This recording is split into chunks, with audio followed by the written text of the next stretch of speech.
Home is where the heart belongs. That was what Grandma Rosemary always told Patricia Alvarez whenever they spent the summer together at the old cabin deep in the mountains. Years later, Patricia would discover that home could also become the place where hearts were shattered, where ancient secrets slept beneath forgotten land, and where the greatest danger was not the monster lurking in the forest, but someone wearing the face of the person fate had chosen for you. Patricia never wanted to be an Omega. She never expected to inherit an isolated cabin hidden on cursed ground, and she certainly never imagined that her grandmother had spent decades protecting secrets capable of changing everything Patricia believed about bloodlines, pack law, and destiny itself. Some people inherit fortune. Patricia inherited silver bullets, buried truths, and a king who had waited centuries for something stolen from him. Chapter 1. The Plain Daughter. Life inside Silverpine Pack had never been kind to Omegas, and Patricia knew that better than anyone. Move faster. Kitty McAuliffe tapped her polished nails impatiently against the kitchen counter. The Alpha's birthday banquet starts in 3 hours. You're still behind. Patricia kept slicing vegetables without looking up. Sweat gathered across her forehead despite the cool autumn breeze drifting through the kitchen window. This kitchen had become her world, a place she could never escape. And Kitty, the Beta's daughter, future Luna, and once her closest childhood friend, enjoyed reminding her of that every chance she got. Yes, Kitty, Patricia answered softly. It's Miss McAuliffe, Kitty corrected coldly. Growing up in the same pack house never made us equals. You're an Omega, I'm Beta blood. Patricia stayed silent. There was no reason to remember the days when they played together like sisters before everything changed. At 16, Patricia completed her first shift and discovered the truth. Her wolf was tiny, ordinary, and painfully weak. From that day forward, she became just another Omega, the lowest rank in a pack that admired only strength. Kitty, meanwhile, transformed into a magnificent silver wolf and never looked back. Patricia. The voice belonged to Tanya Moore, head of the Omega servants. The Luna wants the salmon seasoned with dill instead of rosemary. Start over. Patricia froze. She had spent more than an hour preparing 12 fillets. But the written menu says, "Are you questioning me?" Tanya's wolf briefly flashed through her eyes. The Luna changed her mind. Patricia lowered her head. I'll do it again. You'd have a much easier life, Tanya added, if you accepted Blake Todd's proposal. Patricia's stomach tightened. Blake, the head warrior nearly 20 years older than her, had spent months pressuring her to become his Omega mate, a quiet wife who would cook, clean, obey, and never question him. I'm not interested.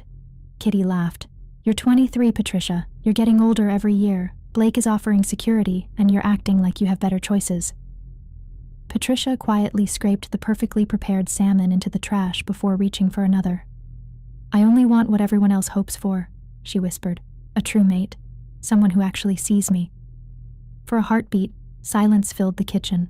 Then Kitty and Tanya burst into laughter. A true mate? Kitty mocked. That's adorable. You honestly think some alpha, or even a respectable beta, is going to feel the mate bond with an Omega? The moon goddess doesn't waste true mates on wolves like you. Every word struck like a blow, but Patricia gave them nothing. No tears, no anger, no reaction. She had learned long ago that showing pain only encouraged people to hurt her more. She'd learned to build walls around her heart, to make herself small and quiet and invisible. It was the only way to survive in a pack that viewed her existence as somewhere between an inconvenience and an embarrassment. The salmon, Patricia, Tanya reminded her, already heading toward the door. And make sure you're presentable for tonight.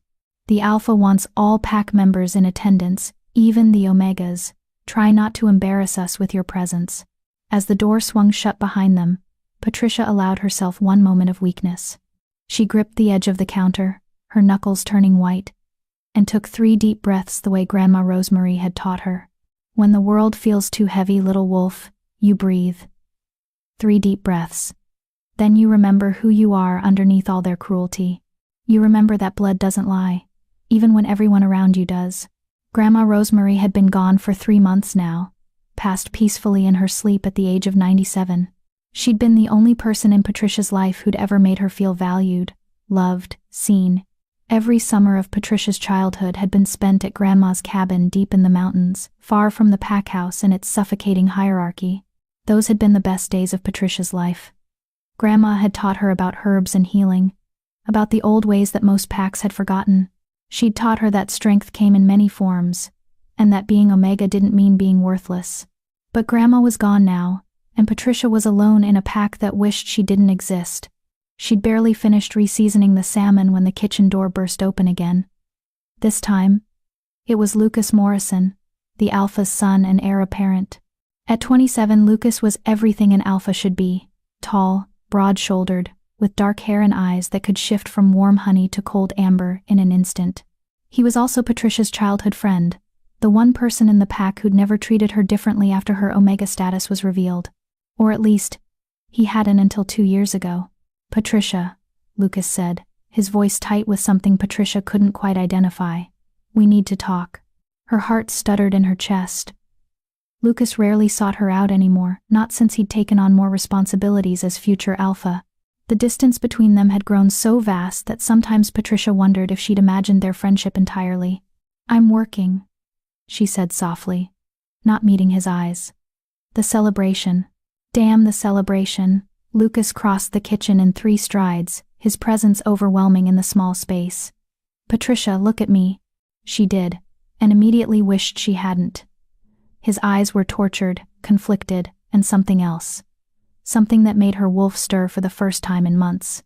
"I'm getting engaged," he said bluntly. "Tonight, to Kitty. My father has arranged it, and I've accepted." The words should have hurt. They should have devastated her. But Patricia had known this was coming for over a year. Lucas was Alpha heir. Kitty was Beta blood.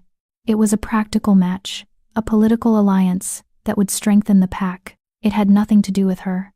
"Congratulations," she managed, surprised by how steady her voice sounded. "Kitty will make a good Luna." "That's it?" Lucas demanded, his hand suddenly gripping her arm. Not hard enough to hurt, but firm enough to make her gasp. "That's all you have to say?" "What do you want me to say, Lucas?" Patricia pulled away, her own anger finally rising to the surface. "Did you come here for my blessing? My tears?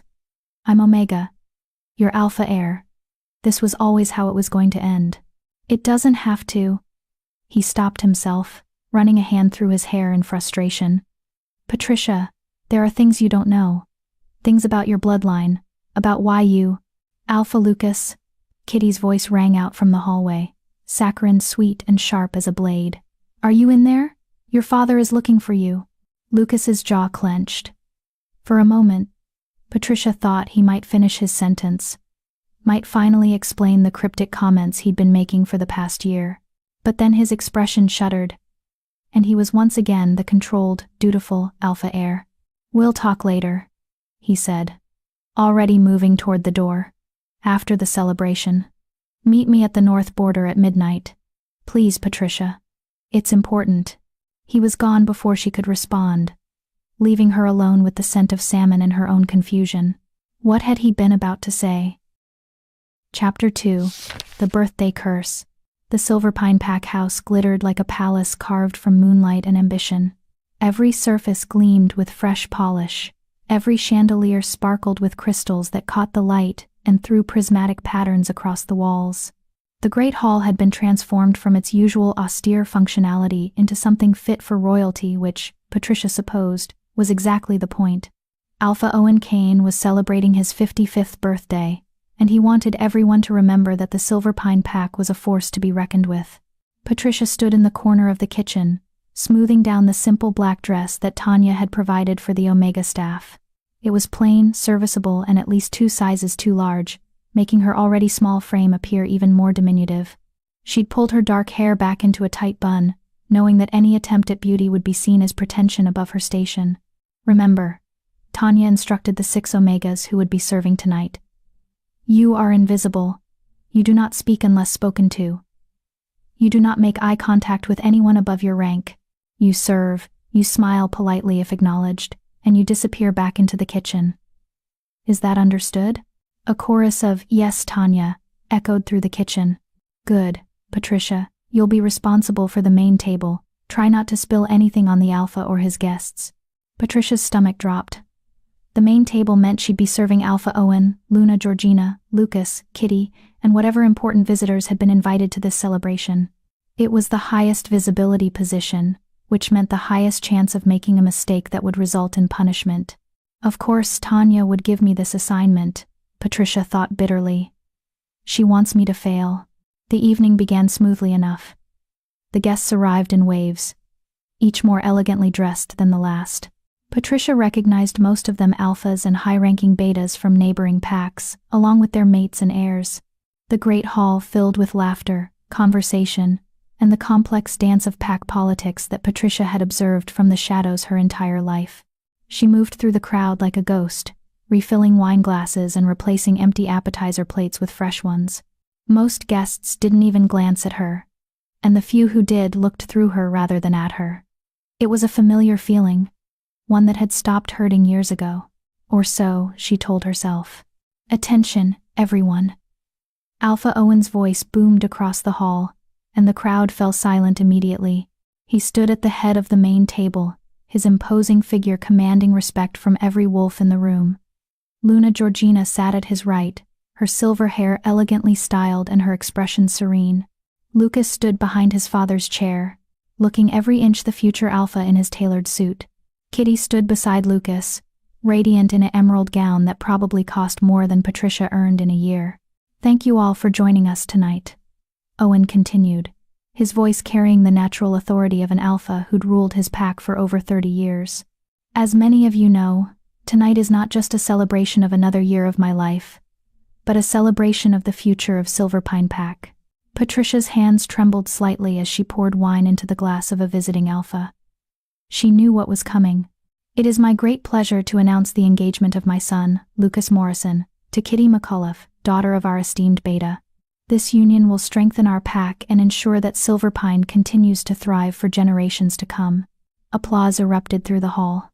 Kitty beamed, her hand finding Lucas's, as he placed a ring on her finger, a massive diamond that caught the light, and seemed to mock every Omega in the room, who would never wear such a symbol of love and commitment.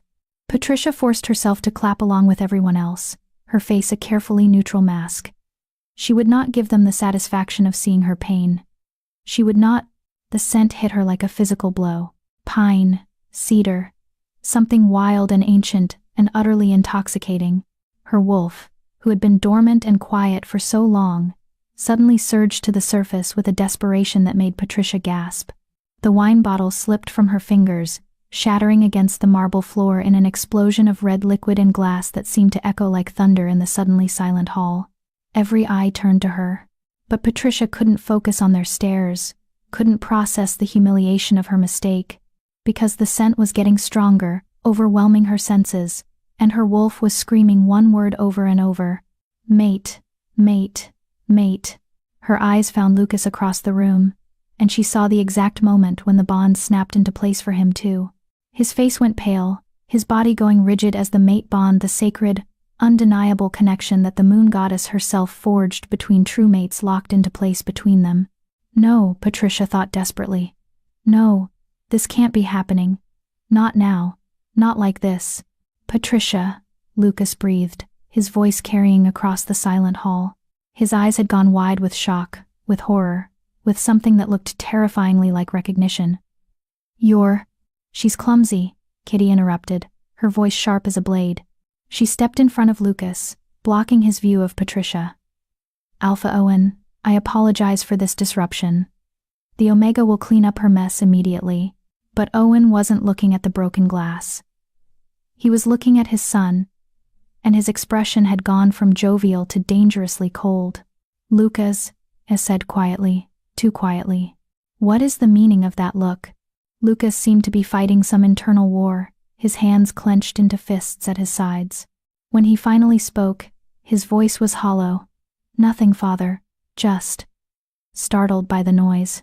Liar, Owen said, and the word carried the weight of absolute authority. I know what a mate bond looks like when it snaps into place. I'm asking you one more time. What is the meaning of that look? The hall had gone deathly silent. Every wolf present understood the gravity of what was happening. Mate bonds were sacred, absolute. They superseded all other commitments, all other arrangements. If Lucas and Patricia were true mates, then his engagement to Kitty was void, but that would never be allowed to stand. Not when the Omega in question was Patricia. Lucas started, then stopped. His eyes found Patricia's across the room, and she saw something break in them. "She's nothing, Father. Just an Omega who caught me off guard." The words landed like silver bullets, each one tearing through Patricia's chest.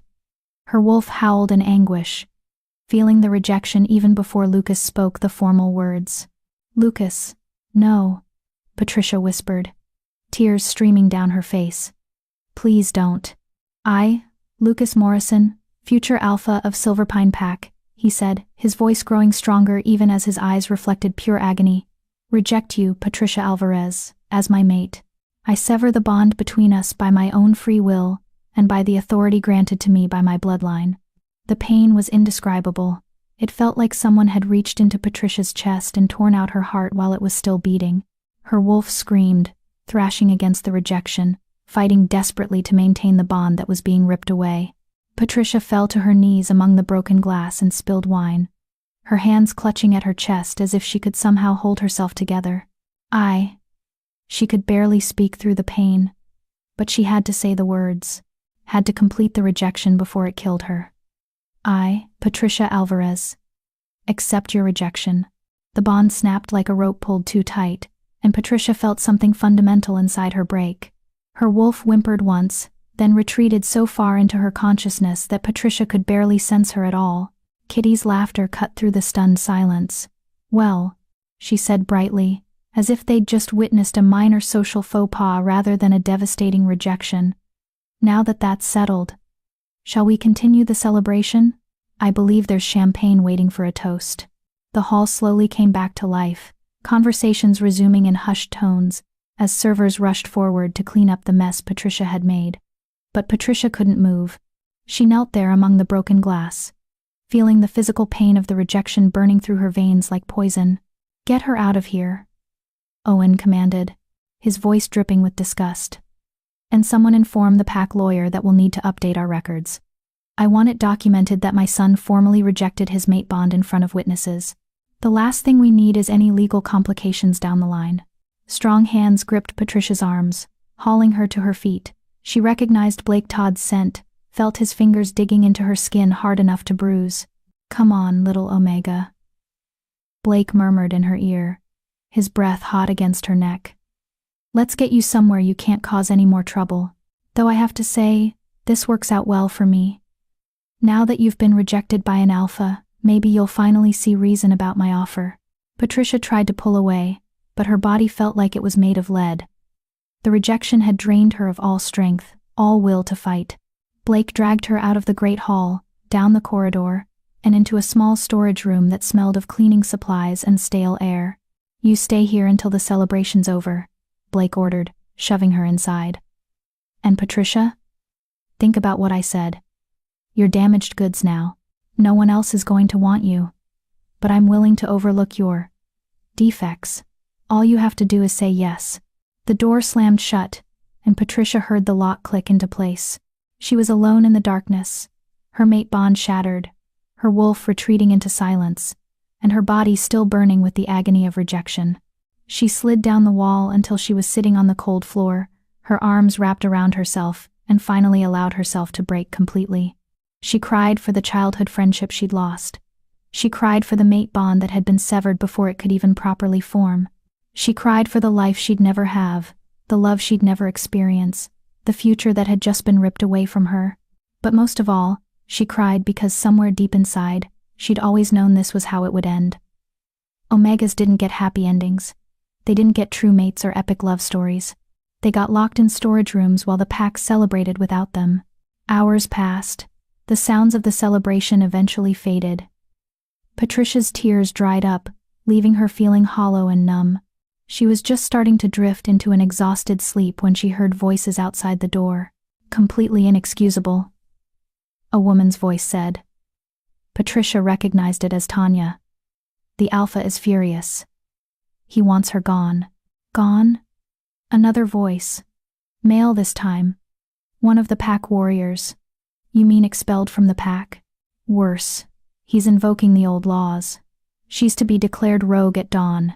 No pack will take her in once that declaration is made. Patricia's blood ran cold. Being declared rogue was a death sentence for most wolves. Without a pack's protection, without the ability to join another pack, she'd be vulnerable to every predator, both supernatural and human, that roamed the wilderness. That seems harsh, the warrior said, though his tone suggested he didn't really care one way or another. She disrupted an alpha engagement, Tanya replied. She destroyed pack property. And worst of all, she attempted to claim a bond with the future alpha when she knew he was already promised to another. The alpha is well within his rights. Attempted to claim? Patricia thought through her haze of pain and exhaustion. I didn't attempt anything. The bond just happened. But she knew the truth didn't matter. Owen had made his decision, and no one would challenge an alpha's judgment over the fate of a mere omega. The voices faded as Tanya and the warrior moved away. Patricia was left alone again, this time with the knowledge that she had less than 6 hours before dawn, before her life as she knew it ended completely. She should have been terrified.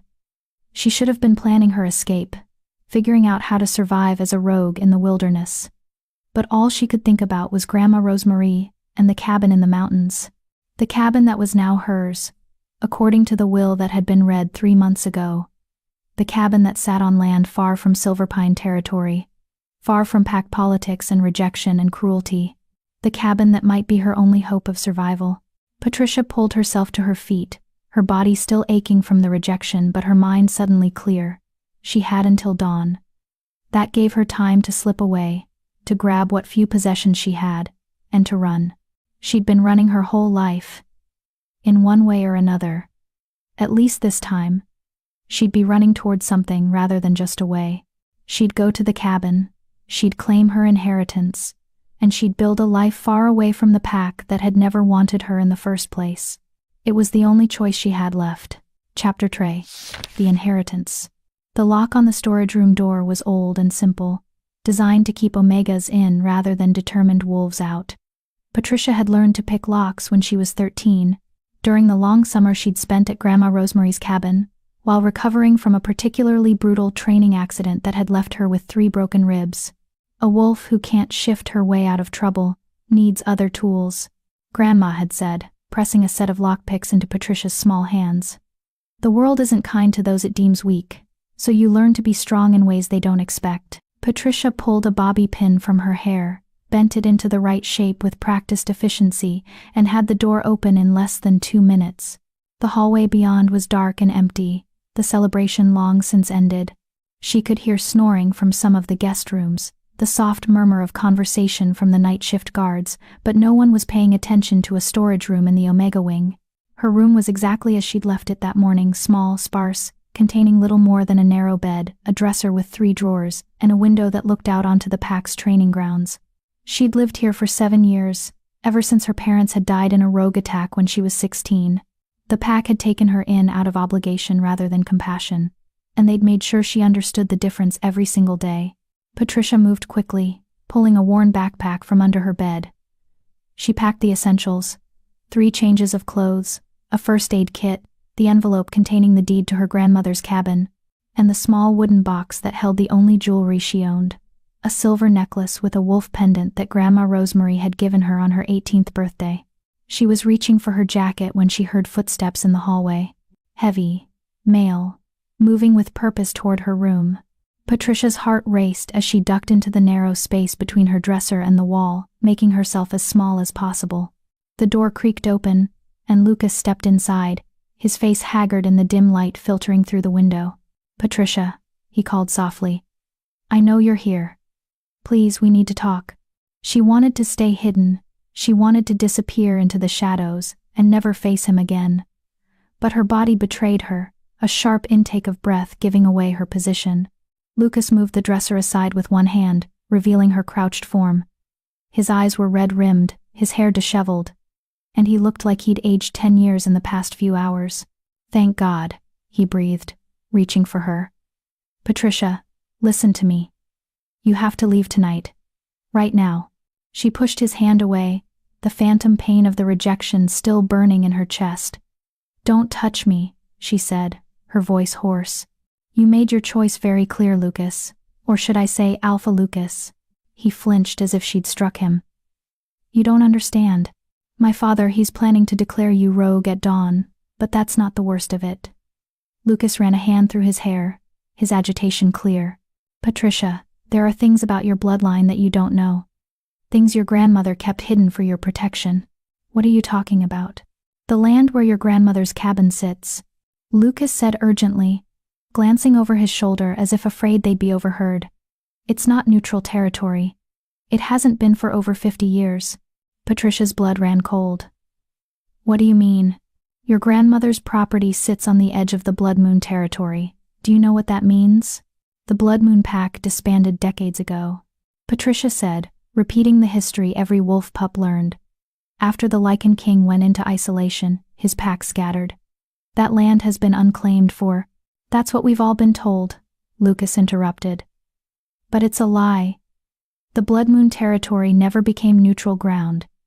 It belongs to him, to the Lycan king, and he's been sleeping, for lack of a better word, hibernating in the mountains, while the world forgot about him.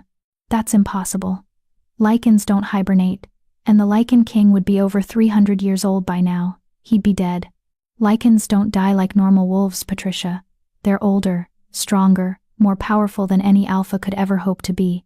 And this particular Lycan king has a very specific reason for staying hidden in those mountains." Lucas gripped her shoulders, forcing her to meet his eyes. "Your grandmother knew him. She had some kind of agreement with him, some bargain that allowed her to live on his land undisturbed. But with her death, that agreement is void." Patricia's mind raced. Grandma Rosemary had never mentioned anything about the Lycan king or ancient bargains. She just said the cabin was Patricia's birthright, that it had been in their family for generations. But Grandma had said other things too, Patricia realized. Things about bloodlines and old magic and the importance of staying true to who you are, even when the world tries to make you small. "Why are you telling me this?" Patricia demanded. "If you know the land is dangerous, why warn me at all? You rejected me. You chose Kitty and your father's approval over one." "I chose the pack," Lucas said, his voice breaking. "I chose 300 wolves who depend on me for protection over one mate who—" He stopped himself, shaking his head. "You don't understand the politics, Patricia. My father knew. He knew about our mate bond before tonight." The words hung in the air like poison. "What?" "He's known for 2 years," Lucas admitted, his voice barely above a whisper. "Since I turned 25 and started experiencing the early signs of the bond, he had a seer read my future, trying to determine who my mate would be so he could arrange an advantageous match. When she told him it was you, he forbade me from completing the bond. He said I had to reject you the moment the bond fully manifested." Patricia felt like she'd been punched in the stomach. 2 years, she repeated numbly. "You've known for 2 years that I was your mate, and you said nothing. You let me think. I was trying to find another way." Lucas's voice rose with desperation.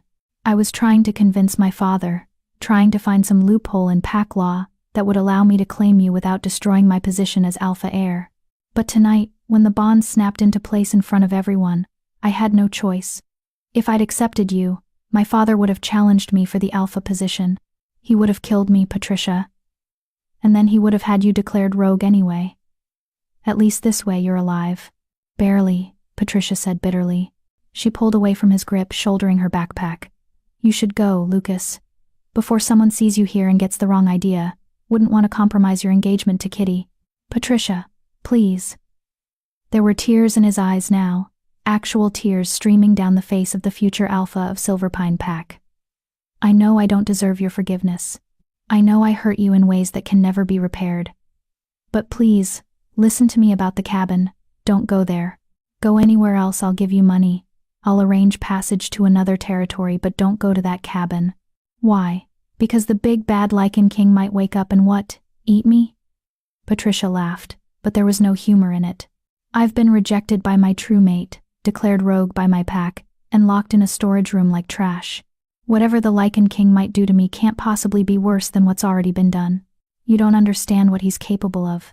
No, Lucas, you don't understand what I'm capable of. Patricia moved toward the door, then paused. Grandma Rosemary left me that cabin for a reason. She knew I'd need it someday, knew that the pack would eventually show their true colors. If she wasn't afraid of the Lycan King, then neither am I. Your grandmother was Lucas started, then stopped himself. Was what? He looked at her for a long moment, conflict warring across his features. Finally, he shook his head. Just be careful. And Patricia? For what it's worth, I'm sorry.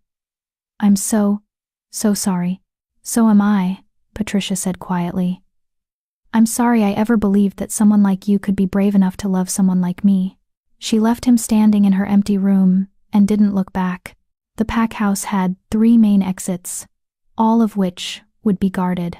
But it also had 7 secondary exits that most wolves had forgotten about, including the old coal chute in the basement that hadn't been used since the pack converted to modern heating 30 years ago.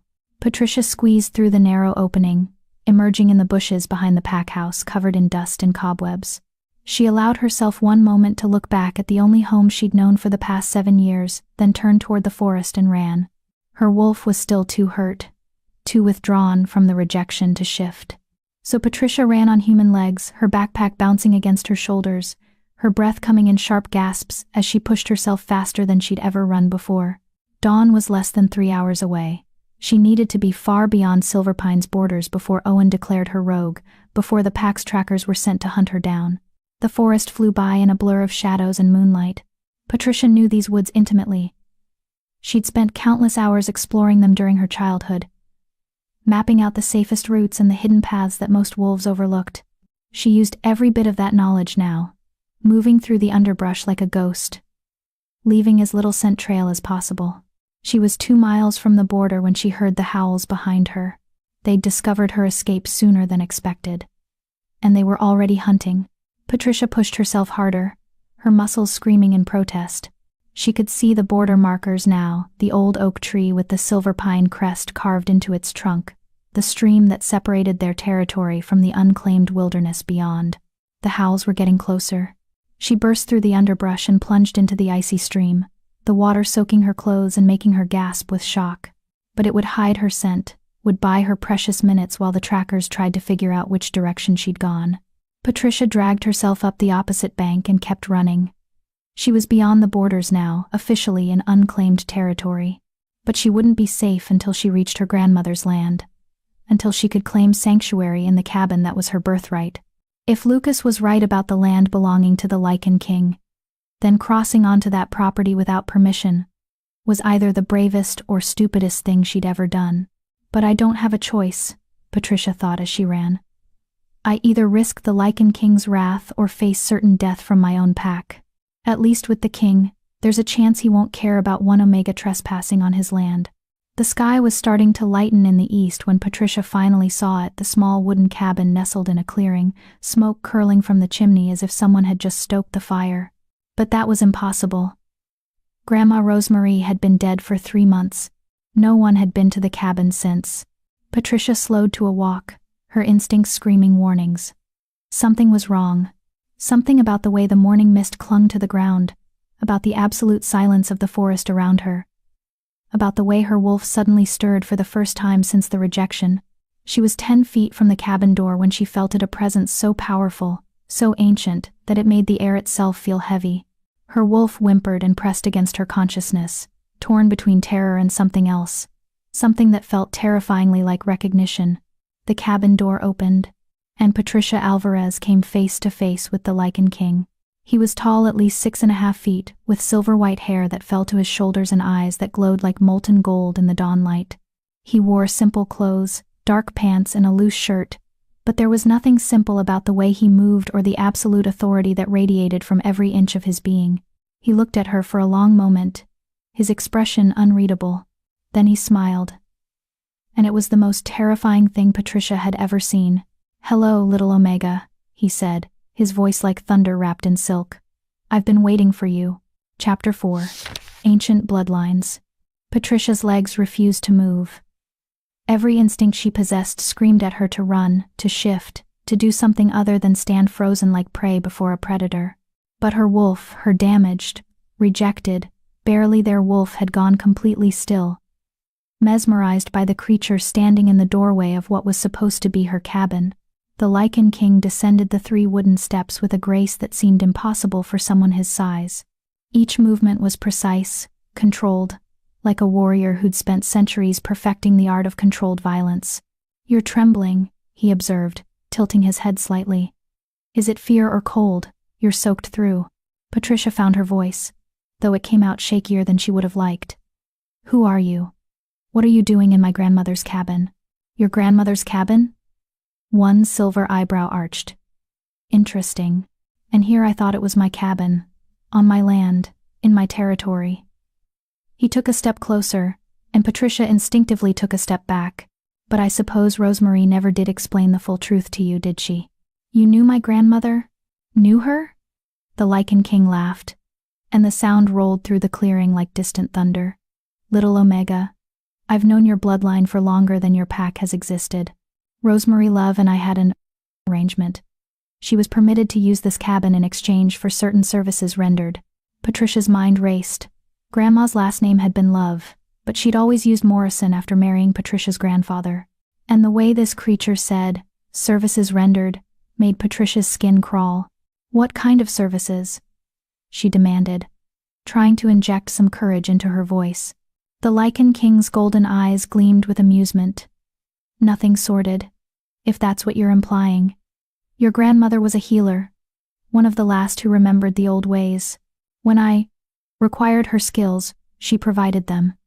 In return, I allowed her to live on my land unmolested." He took another step forward, and this time Patricia held her ground. "But Rosemary is dead, and you, little Omega, are trespassing. The cabin is mine now," Patricia said, pulling the envelope from her backpack with shaking hands. "I have the deed. It was left to me in my grandmother's will. A human legal document means nothing on Lycan territory," he said dismissively. "Your grandmother had my permission to reside here. You do not. Then I'm asking for permission." The words came out before Patricia could stop them, driven by desperation and the knowledge that she had nowhere else to go. "Please, I have nowhere else to go. My pack." Her voice broke. "My pack declared me rogue. If I don't have sanctuary here, I'll be hunted down and killed." The Lycan king went very still. "Declared rogue? For what offense?" For Patricia swallowed hard, humiliation burning through her. For being the rejected mate of their future alpha, for disrupting an engagement celebration, for existing as an inconvenience. Something dangerous flashed through those golden eyes. "Your mate rejected you?" "Yes." "Why?" "Because I'm Omega," Patricia said bitterly. "Because his father arranged a more politically advantageous match. Because in my pack, true mate bonds mean nothing compared to status and power." The Lycan king was silent for a long moment, studying her with an intensity that made Patricia feel like he could see straight through to her soul. When he finally spoke, his voice had dropped to something low and deadly. "Your alpha declared you rogue because your mate was too weak to claim what the moon goddess gave him?" "He's not weak." Patricia found herself defending Lucas, though she didn't know why. "He's just trapped by duty, by his father's expectations. Weakness by another name," the Lycan king said dismissively. He circled around her slowly, like a wolf sizing up potential prey. "Tell me, little Omega, do you know why your grandmother never told you about me? About this land's true ownership? No, because she knew that the moment you stepped foot on my territory, everything would change." He stopped directly in front of her, so close that Patricia had to tilt her head back to meet his eyes. "She knew that I would sense you the moment you crossed my borders. She knew that I would recognize what you are." Patricia's heart hammered in her chest. "What I am? I'm just an Omega. Nothing special. Nothing." "You are Rosemary Love's granddaughter," he interrupted, "which makes you a descendant of the Silver Moon bloodline, one of the original pack lines, before the great fracturing 3 centuries ago." His hand shot out, faster than Patricia could track, gripping her chin and forcing her to maintain eye contact. "Your grandmother was not just a healer, little Omega. She was a Silver Moon princess in hiding. and that makes you royalty by blood. Even if your current pack is too ignorant to recognize it. Patricia tried to pull away, but his grip was iron. That's impossible. My family has no royal blood. We're just commoners, omegas. The Lycan King's laugh was harsh. Is that what they told you? What they made you believe? He released her chin, but his gaze held her as surely as his physical touch had. The Omega designation is not a measure of true strength, child.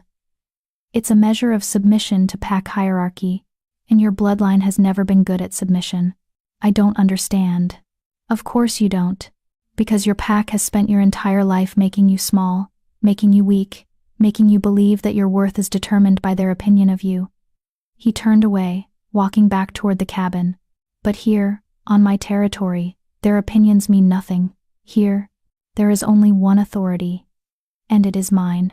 Patricia watched him climb the steps, confusion and exhaustion making her dizzy. What are you saying? Are you giving me permission to stay or not? The Lycan King paused at the door, looking back over his shoulder. I'm saying that you may stay in this cabin temporarily, while we determine what to do with you. I'm saying that Rosemary's bargain has ended, but perhaps we can negotiate a new one. His smile was sharp enough to cut. I'm saying that you're on my territory now, little Omega, and that means you play by my rules. What rules? First rule. You do not leave this land without my permission.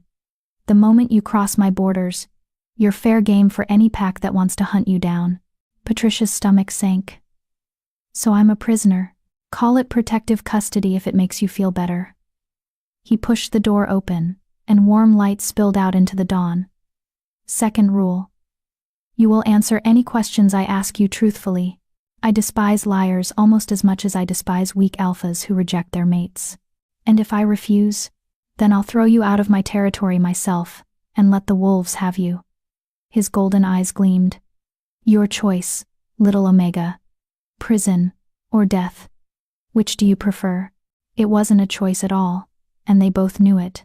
Patricia squared her shoulders, trying to maintain what little dignity she had left. I'll stay. And I'll answer your questions. But I have conditions of my own. The Lycan King's eyebrows rose. Do you now? How bold of you, making demands when you have no leverage whatsoever. I want to be able to move freely within your territory, Patricia said, her voice stronger now. I want access to the cabin and the surrounding forest. And I want you to promise that you won't hurt me. I make no promises about not hurting you, he said bluntly. Pain is sometimes necessary for growth. But I will promise not to kill you or cause you permanent harm without just cause. As for moving freely within my territory, he considered this for a moment. You may have access to the cabin and the immediate forest surrounding it, but there are places on this land that are forbidden to all but myself. Cross those boundaries, and our bargain is void. How will I know where the boundaries are? You'll feel them, he said simply. The land will warn you when you're approaching somewhere you shouldn't be. If you're wise, you'll listen to those warnings. Patricia nodded slowly, exhaustion finally catching up with her. The adrenaline that had carried her through the night was fading, leaving behind bone-deep weariness and the persistent ache of the rejected mate bond. Good, the Lycan King said. Now get inside before you collapse. You look half dead, and I need you conscious for the conversation we're about to have. Can it wait? Patricia asked weakly. I've been running all night. I just need a few hours to sleep. No, the word was absolute, brooking no argument. The questions I have cannot wait. Inside. Now. Patricia climbed the steps on shaking legs, brushing past the Lycan King to enter the cabin. It looked exactly as she remembered from her childhood visits: the worn leather sofa near the fireplace, the small kitchen with its cast-iron stove, the wooden table where she and Grandma Rosemary had shared countless meals. But there were new additions too, books scattered across the table, some of them so old that the leather bindings were cracked and faded. A map spread across one wall, marked with symbols Patricia didn't recognize. And in the corner, a massive four-poster bed that definitely hadn't been there during her grandmother's time. You've been living here, Patricia realized. Since my grandmother died. You moved into her cabin. My cabin, he corrected. And yes, Rosemary's death created certain complications. I needed to be closer to this location. While I sorted them out. What complications? The Lycan king closed the door behind them, and Patricia heard the distinct click of a lock. She tensed, suddenly very aware that she was alone in a cabin with a predator who could probably kill her without breaking a sweat. "Sit," he commanded, gesturing to the sofa. "And prepare yourself, little Omega. The story I'm about to tell you will change everything you think you know about your grandmother, your bloodline, and why you were really declared rogue." Patricia sat, her wet clothes soaking into the leather. She hugged her backpack to her chest like a shield and waited. The Lycan king remained standing, his back to the fire, his face cast in shadows. When he finally spoke, his voice carried the weight of centuries. 300 years ago, there were 5 great packs that ruled over all wolfkind.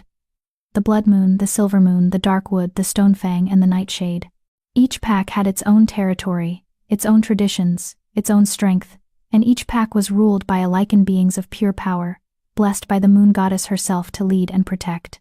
Patricia had heard this story before, in the fragmentary histories that pack elders sometimes shared with pups. But she'd always thought it was mythology, legend rather than fact. The Silver Moon pack was known for its healers, the Lycan king continued. They possessed magic in their blood, the ability to mend not just physical wounds but spiritual ones.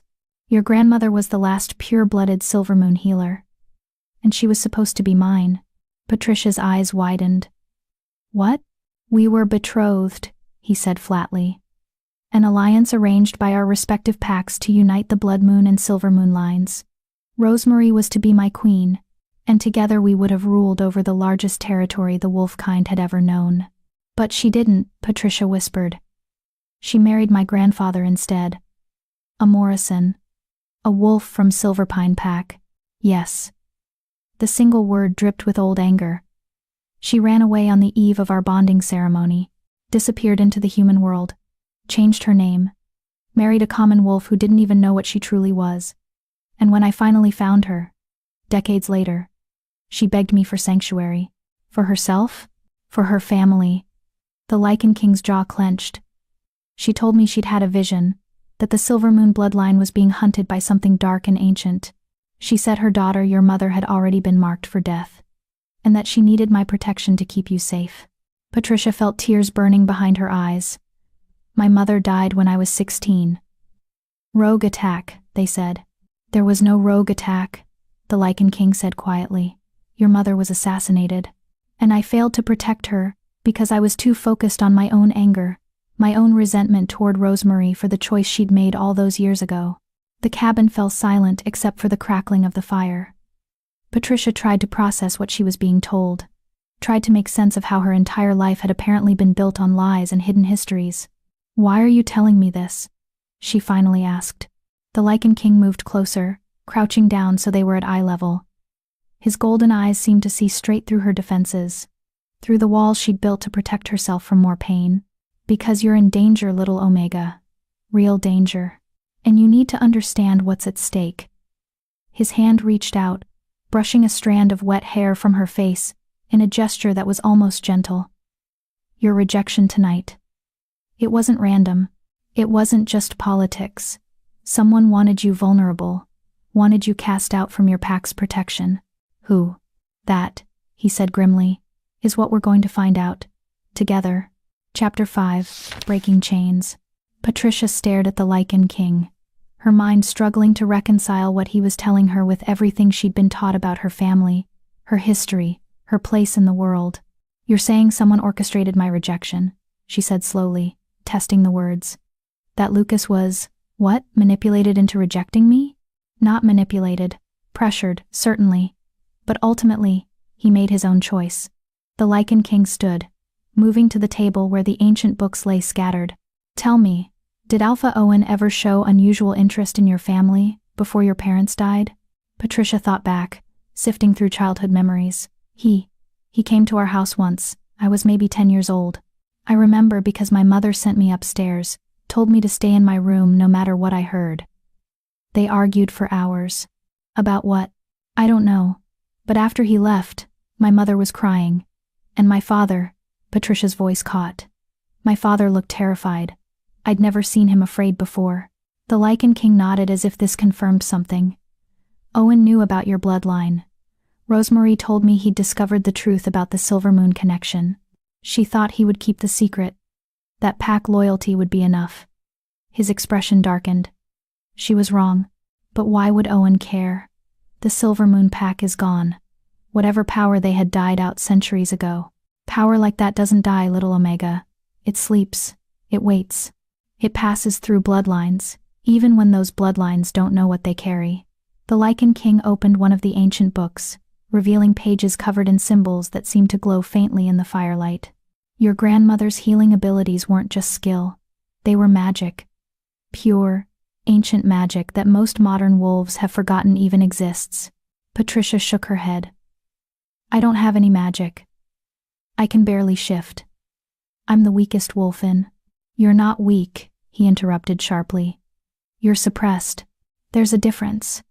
He turned the book toward her, pointing to a passage written in a language she couldn't read. This is the rite of diminishment, an old curse designed to bind the power of strong bloodlines, to make them appear Omega when they're anything but. A curse? Patricia's voice was barely a whisper, one that requires 3 things. A blood sacrifice from the line being cursed, a betrayal of trust, and time. His golden eyes bore into hers. Your parents' death provided the blood sacrifice. Owen's betrayal of your mother's trust provided the second component. And 16 years of you growing up believing you were worthless provided the third. Patricia felt like the ground was tilting beneath her. That's insane. Why would anyone go to such lengths to curse a child? Because you're not just any child. You're the last direct descendant of the Silver Moon line. And according to prophecy, he stopped himself, his jaw clenching. According to prophecy. What? The Lycan king closed the book with more force than necessary. It doesn't matter. What matters is that someone wants you powerless. Someone wants the Silver Moon bloodline extinguished. And now that you've been rejected and declared rogue, you're more vulnerable than ever. Patricia stood on shaking legs, her wet clothes clinging uncomfortably to her skin. I need to change. I need to think. This is all too much. Your old room is still intact, the Lycan king said, gesturing to the small door near the back of the cabin. Rosemary kept it exactly as you left it after your last visit. You'll find dry clothes in the dresser. Patricia moved toward the room mechanically, her mind still reeling. But at the threshold she paused. You still haven't told me your name. The Lycan king of Bloodmoon isn't exactly personal. He regarded her for a long moment, something unreadable flickering across his features. Vince, he finally said. My name is Vince Shields, and I have not spoken it aloud to another living soul in over 200 years. Why tell me now? Because if we're going to work together to keep you alive, little Omega, we might as well be on a first-name basis. His lips curved into something that might have been a smile. And because your grandmother asked me to watch over you, if anything ever happened to her, I failed to protect your mother, but I will not fail again. Patricia nodded slowly, not trusting herself to speak, and slipped into the small bedroom. It was exactly as she remembered the narrow bed with its patchwork quilt, the dresser painted with wildflowers, the window that looked out onto a meadow filled with purple lupines. She peeled off her wet clothes with trembling fingers, and found a soft flannel shirt and worn jeans in the dresser, exactly where they'd always been. As she dressed, she caught sight of herself in the small mirror above the dresser. She looked like hell. Her dark hair hung in tangled ropes around her face. Her eyes were red-rimmed from crying and exhaustion. And there, just visible above the collar of her shirt, was a mark she'd never seen before, a faint silvery scar in the shape of a crescent moon. Patricia pulled the shirt down, studying the mark in confusion. It looked old, healed, but she had no memory of receiving such an injury. She traced it with her fingers, and felt a strange warmth spread through her chest, like embers stirring to life. Magic, she thought with wonder and fear. Could it be real? A knock on the door made her jump. Patricia, Vince called. You need to see this. She opened the door to find him holding a letter. The paper yellowed with age and sealed with red wax. The seal bore a symbol she recognized instantly, the Silver Moon crest that Grandma Rosemary had drawn for her countless times during their summers together. I found this in Rosemary's personal effects, Vince said, handing her the letter. It's addressed to you. She left instructions that it should only be opened if you came to the cabin seeking sanctuary. Patricia broke the seal with shaking hands and unfolded the letter. Her grandmother's elegant script filled the page, and just seeing those familiar loops and curves made tears well up in her eyes. My dearest Patricia, if you're reading this, then the worst has happened. You've been rejected, cast out, made to feel worthless by wolves who cannot see your true value. My heart breaks knowing the pain you must be feeling, but I need you to understand that none of this is your fault. The curse placed upon you was meant to keep you safe, to hide you from those who would use your power for their own ends.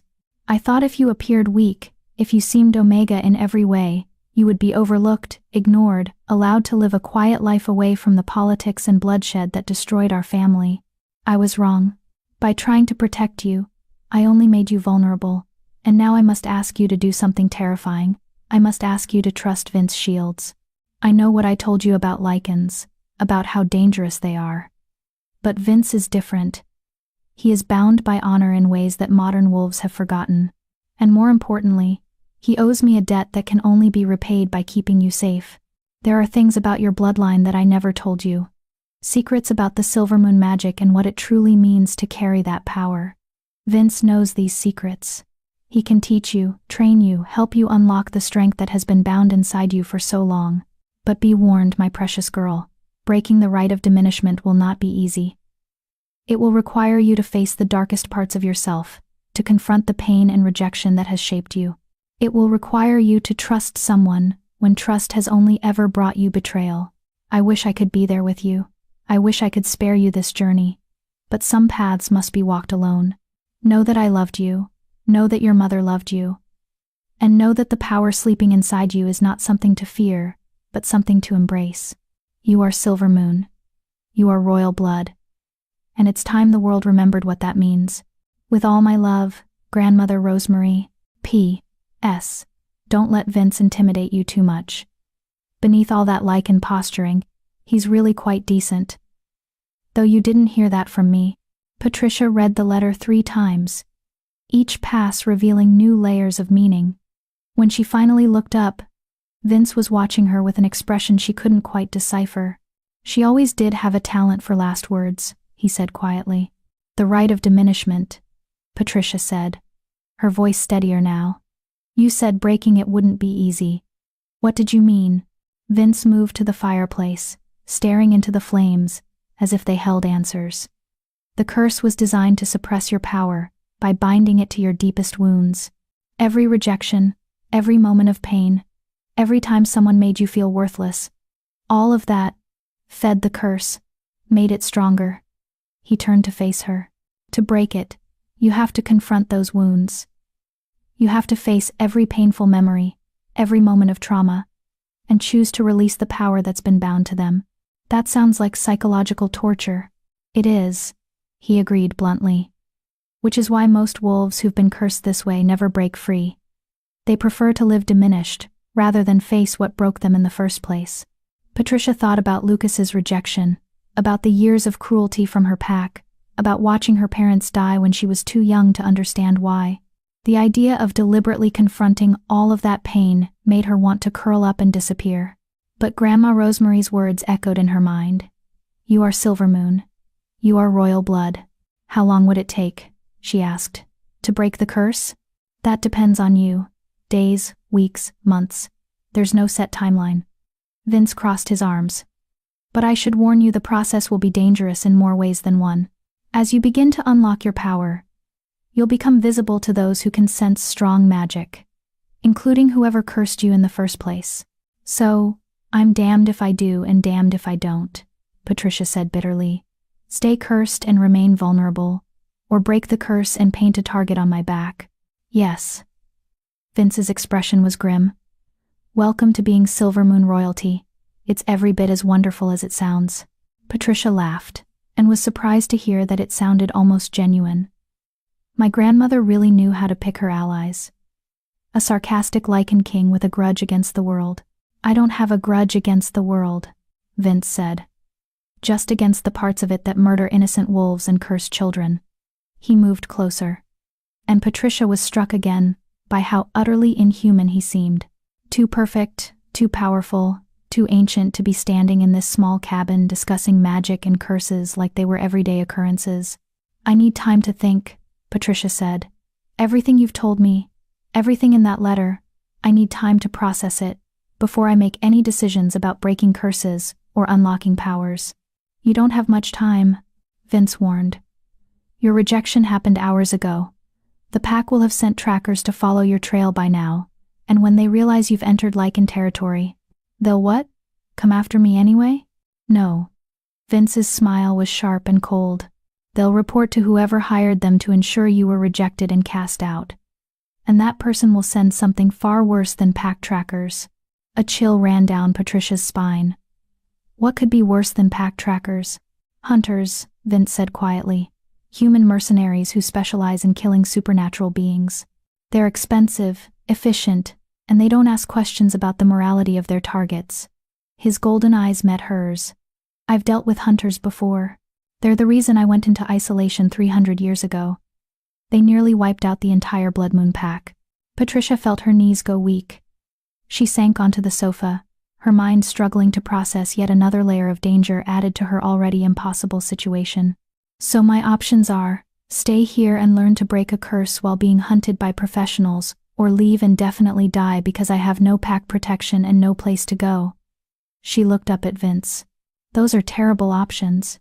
Yes, he agreed. But they're the only options you have. So I'll ask you one more time, little Omega. Are you brave enough to embrace what you are? Or will you let them win by making you believe you're nothing? Patricia thought about her mother, murdered by something dark and ancient. She thought about Grandma Rosemary, keeping secrets to protect a granddaughter she knew would one day need them. She thought about Lucas, too weak to claim his true mate even when the moon goddess herself had chosen them for each other. And she thought about herself, the girl who'd spent her entire life being told she was worthless, who'd believed those lies so thoroughly that she'd never questioned whether they were true. I'm tired of being small, Patricia said quietly. I'm tired of being afraid. I'm tired of letting other people decide what I'm worth. She met Vince's eyes, and for the first time since entering the cabin, she didn't look away. Teach me. Help me break this curse. And then help me figure out who's behind all of this and why they wanted me broken. Vince studied her for a long moment, and Patricia thought she saw something like approval flicker across his features. All right, little Omega, but understand this. Once we start this process, there's no going back. You might become powerful beyond anything you've imagined, or you might discover that the pain of your past is too great to overcome. I understand. Do you? He moved closer, and Patricia forced herself to hold her ground. Because the first step in breaking the curse requires you to face the most recent wound, the one that's still bleeding. Patricia's hand went to her chest, where the phantom pain of Lucas's rejection still throbbed with every heartbeat. The mate bond. Yes. Vince's voice softened slightly. We need to sever the connection completely, not just formally. Right now, part of you is still reaching for him, still hoping he'll change his mind and come claim you. That hope is feeding the curse, giving it power over you. How do I sever it? Vince held out his hand. You let me in. You let me see the memory of the rejection, every moment of it, every feeling, and then we burn it out of you together. Patricia stared at his hand like it might bite her.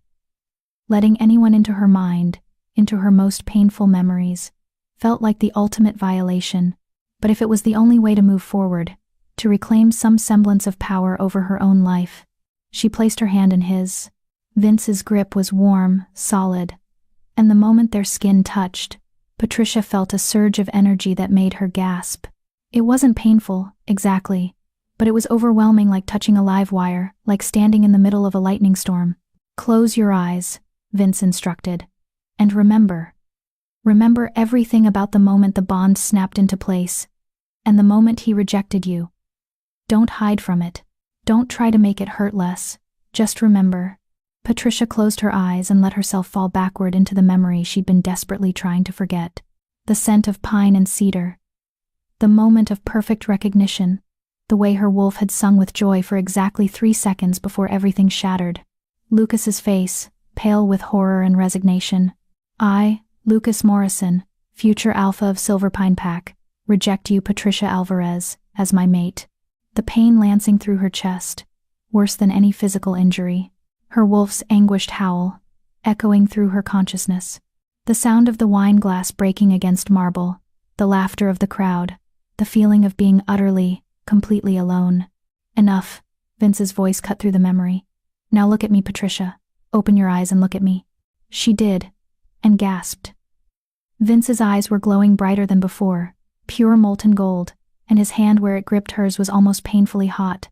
I'm going to burn out that bond, he said, his voice taking on a resonance that seemed to come from somewhere deep and primal. It's going to hurt, but when it's done, you'll be free of him. Completely free. Do you consent? Patricia's heart hammered, but she thought of Lucas standing in her room, crying because he'd been too weak to choose her. She thought of the next 20 years, feeling this phantom ache every time she thought of him. I consent, she whispered. Vince's power slammed into her like a tidal wave. Patricia screamed. Chapter 6. The Burning. The pain was unlike anything Patricia had ever experienced. It felt as though Vince had reached into her chest and grabbed the remnants of the mate bond with his bare hands, pulling at threads that had been woven into her very soul. Fire burned through her veins, white-hot and merciless. Every nerve ending screamed in protest, as Vince's power sought out every trace of Lucas's connection to her. Every moment of childhood friendship, every secret smile, every time her heart had stuttered when he walked into a room. Don't fight it, Vince commanded, his voice cutting through her agony. The more you resist, the worse it becomes. Let it burn, Patricia. Let him go.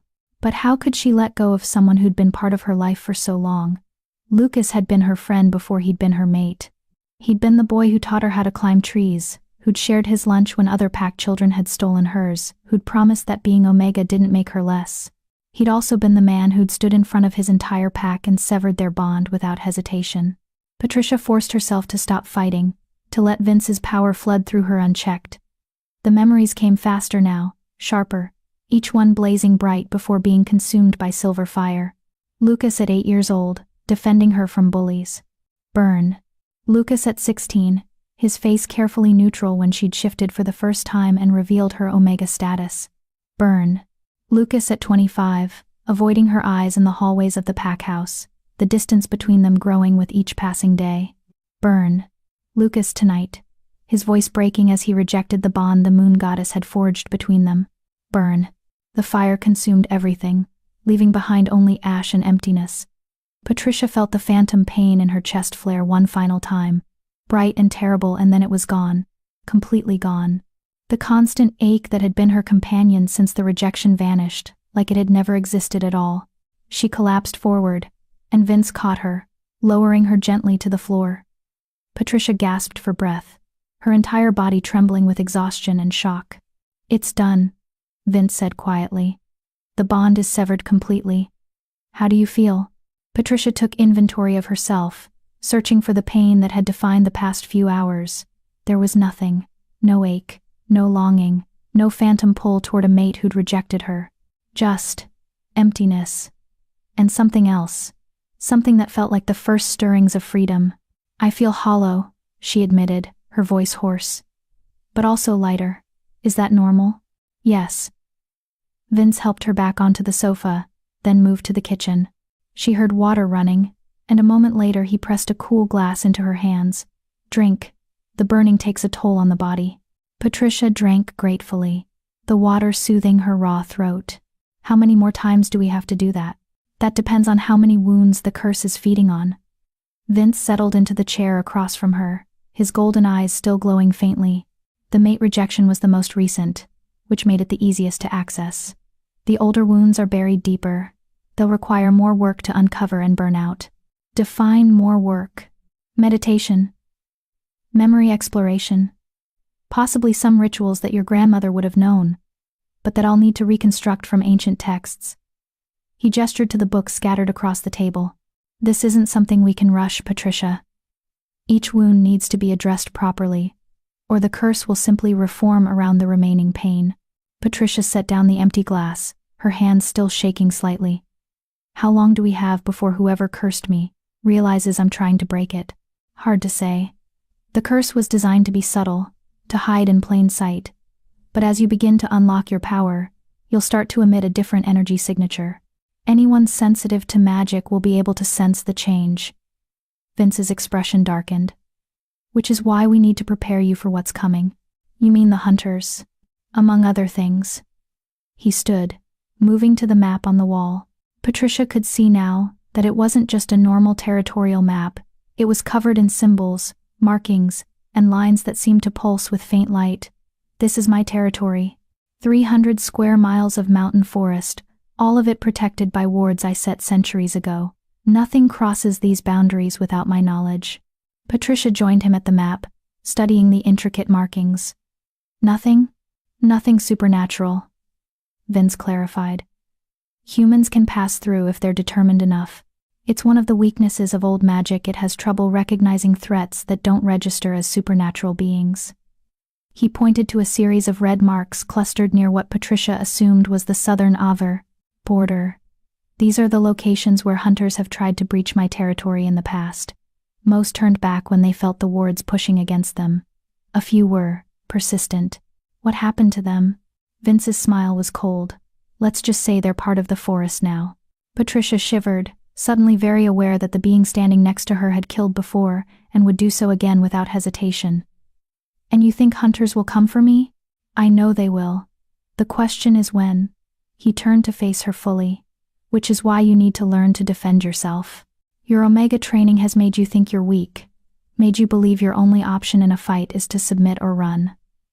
We need to break that conditioning. I've never been much of a fighter, Patricia admitted. My wolf is small, not very strong. Your wolf is cursed, Vince interrupted. Once we break the rite of diminishment, your true wolf will emerge. And I guarantee she won't be small or weak. He studied her for a moment. But even before that happens, you need to learn the basics. Hand-to-hand combat. Strategy. How to use your environment to your advantage. You want to train me. I want to ensure you survive. Vince's voice was firm. Rosemary asked me to protect you, and I will. But I can't be with you every moment. You need to be able to protect yourself. Patricia thought about all the years she'd spent making herself small, avoiding conflict, accepting abuse because fighting back only made things worse. The idea of learning to fight, to defend herself, to be something other than a victim. When do we start? She asked. Vince's smile was approving. We start now. Follow me. He led her outside, into the clearing behind the cabin. The sun had fully risen now, casting golden light across the meadow of purple lupines. The forest around them was alive with birdsong and the rustle of wind through pine branches. It was beautiful, peaceful, completely at odds with what they were about to do. First lesson, Vince said, moving to the center of the clearing. Forget everything your pack taught you about Omegas being submissive. That mentality will get you killed. In a real fight, there are no rules, no hierarchy, no concept of showing your throat and hoping your opponent shows mercy. My pack never actually taught me to fight, Patricia admitted. Omegas weren't allowed in combat training. Vince's jaw clenched. Of course they weren't. Heaven forbid the weak ones learn to defend themselves. He shook his head. All right, we'll start from the very beginning. Show me your stance. Patricia tried to remember the fighting stances she'd observed during pack training sessions. She spread her feet shoulder-width apart, raised her fists near her face, and tried to look intimidating. Vince circled her slowly, his expression critical. Too rigid. You're standing like someone who's afraid of being hit. That fear will make you slow. He stopped in front of her. Attack me. What? Attack me. Try to hit me. Punch, kick, whatever feels natural. I need to see how you move when you're trying to hurt someone. Patricia hesitated. The idea of attacking a Lycan king seemed insane. I'll just embarrass myself. Probably, Vince agreed. But that's the point. You need to fail so you can learn. Now attack me, or I'll make you regret wasting my time. Something in his tone sparked anger in Patricia's chest, a hot, bright feeling she hadn't let herself experience in years. She'd been so focused on being small, on not making waves, that she'd forgotten what it felt like to be genuinely angry. She swung at him. It was a clumsy punch, poorly aimed and telegraphed from a mile away. Vince sidestepped it easily, caught her wrist. and used her own momentum to flip her onto her back. Patricia hit the ground hard enough to knock the wind out of her lungs. "Pathetic," Vince said, though his tone wasn't cruel. "You're not even trying to hurt me. You're going through the motions because I told you to. But there's no real intent behind it." He offered his hand to help her up. "Again. And this time remember every person who ever hurt you. Every moment of pain, every rejection, every time someone made you feel worthless. Channel that into your attack." Patricia took his hand and let him pull her to her feet. She thought about Kitty's cruelty, about Blake's unwanted advances, about Owen's casual dismissal of her existence. She thought about Lucas, crying in her room while refusing to actually fight for what they could have had. She thought about being locked in a storage room like garbage. This time, when she attacked, there was real force behind it. Vince still blocked her easily, but she felt the shift in his stance, the slight adjustment he had to make to deflect her blow. "Better," he said. "You're angry now. Good. Anger is fuel. But you need to channel it properly, or you'll just burn yourself out."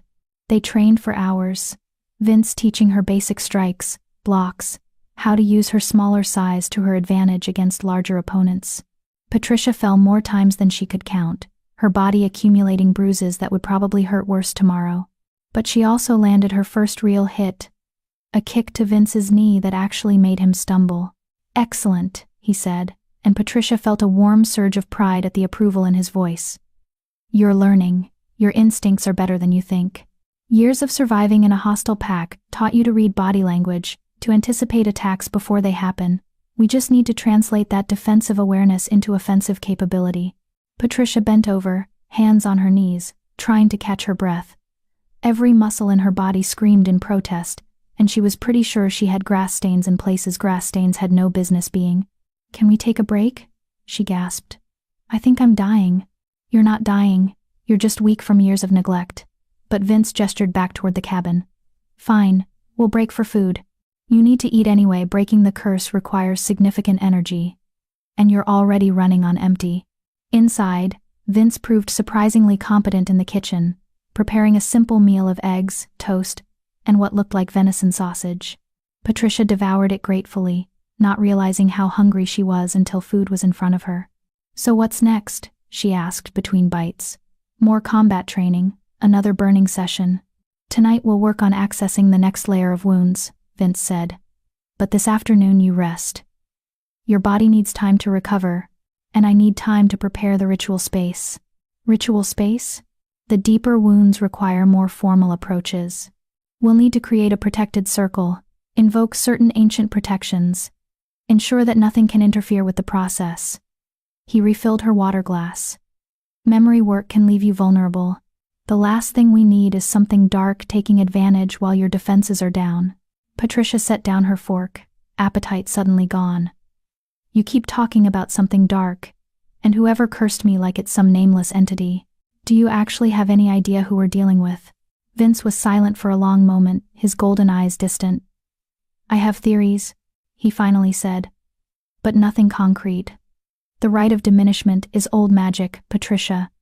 Very few beings alive today would even know it exists, let alone have the power to execute it properly. So we're looking for someone powerful, knowledgeable about ancient magic, and with a specific grudge against the Silvermoon bloodline. Yes, that narrows it down to what? Maybe a dozen suspects? If we're lucky." Vince's expression was grim. "More likely, we're dealing with someone who's been working in the shadows for decades. Someone patient enough to wait 16 years for their curse to fully take hold. Someone with resources enough to manipulate entire packs without being detected." Patricia felt a chill run down her spine. "You're talking about someone on par with you. Another Lycan, possibly, or something worse."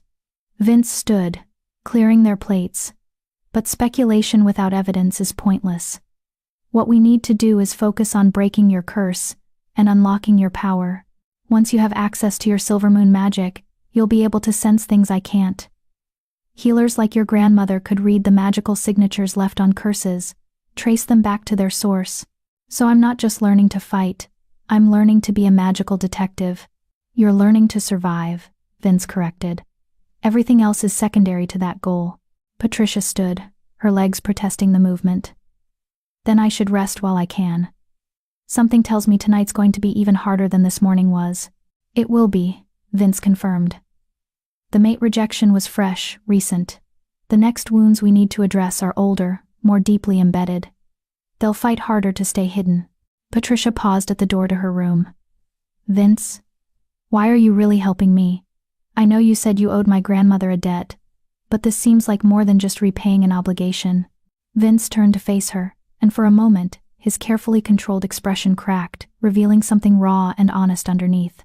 Because 300 years ago, I failed to protect the people who mattered most to me, he said quietly. I let the hunters destroy my pack, kill my family, scatter everything I'd spent centuries building. I went into isolation because I couldn't face the guilt, couldn't bear to watch another generation of wolves suffer because I wasn't strong enough to stop it. He moved closer, his golden eyes intense. Your grandmother gave me a chance at redemption. She trusted me with her greatest treasure, her bloodline, her granddaughter, the future of the Silver Moon power. I'm helping you, because I refuse to fail again. Because you deserve better than what this world has given you. And because maybe, just maybe, if I can keep you alive, and help you claim your power, I can finally forgive myself for all the ways I've failed before. Patricia felt tears prick her eyes. That's a lot of weight to put on one cursed Omega. You're not an Omega, Vince said firmly. You're a princess in hiding, and it's time you started acting like one. Chapter 7, Shadows of the Past. Patricia woke to the sound of chanting. The words were in a language she didn't recognize, ancient and guttural, each syllable seeming to vibrate through the walls of the cabin. She'd only meant to rest for an hour, but the exhaustion from combat training and the mate bond severing had pulled her into a deep, dreamless sleep. Now, as twilight painted the sky purple and gold through her window, she felt oddly refreshed. Her body still ached, but it was a good ache, the kind that came from using muscles that had been dormant too long. She emerged from her room to find the main cabin transformed. The furniture had been pushed to the walls, creating a large open space in the center. Vince had drawn an intricate circle on the wooden floor using what looked like salt mixed with silver powder. Symbols surrounded the circle, some she recognized from her grandmother's old books, others completely foreign. Candles burned at 5 points around the circle, their flames casting dancing shadows across the walls.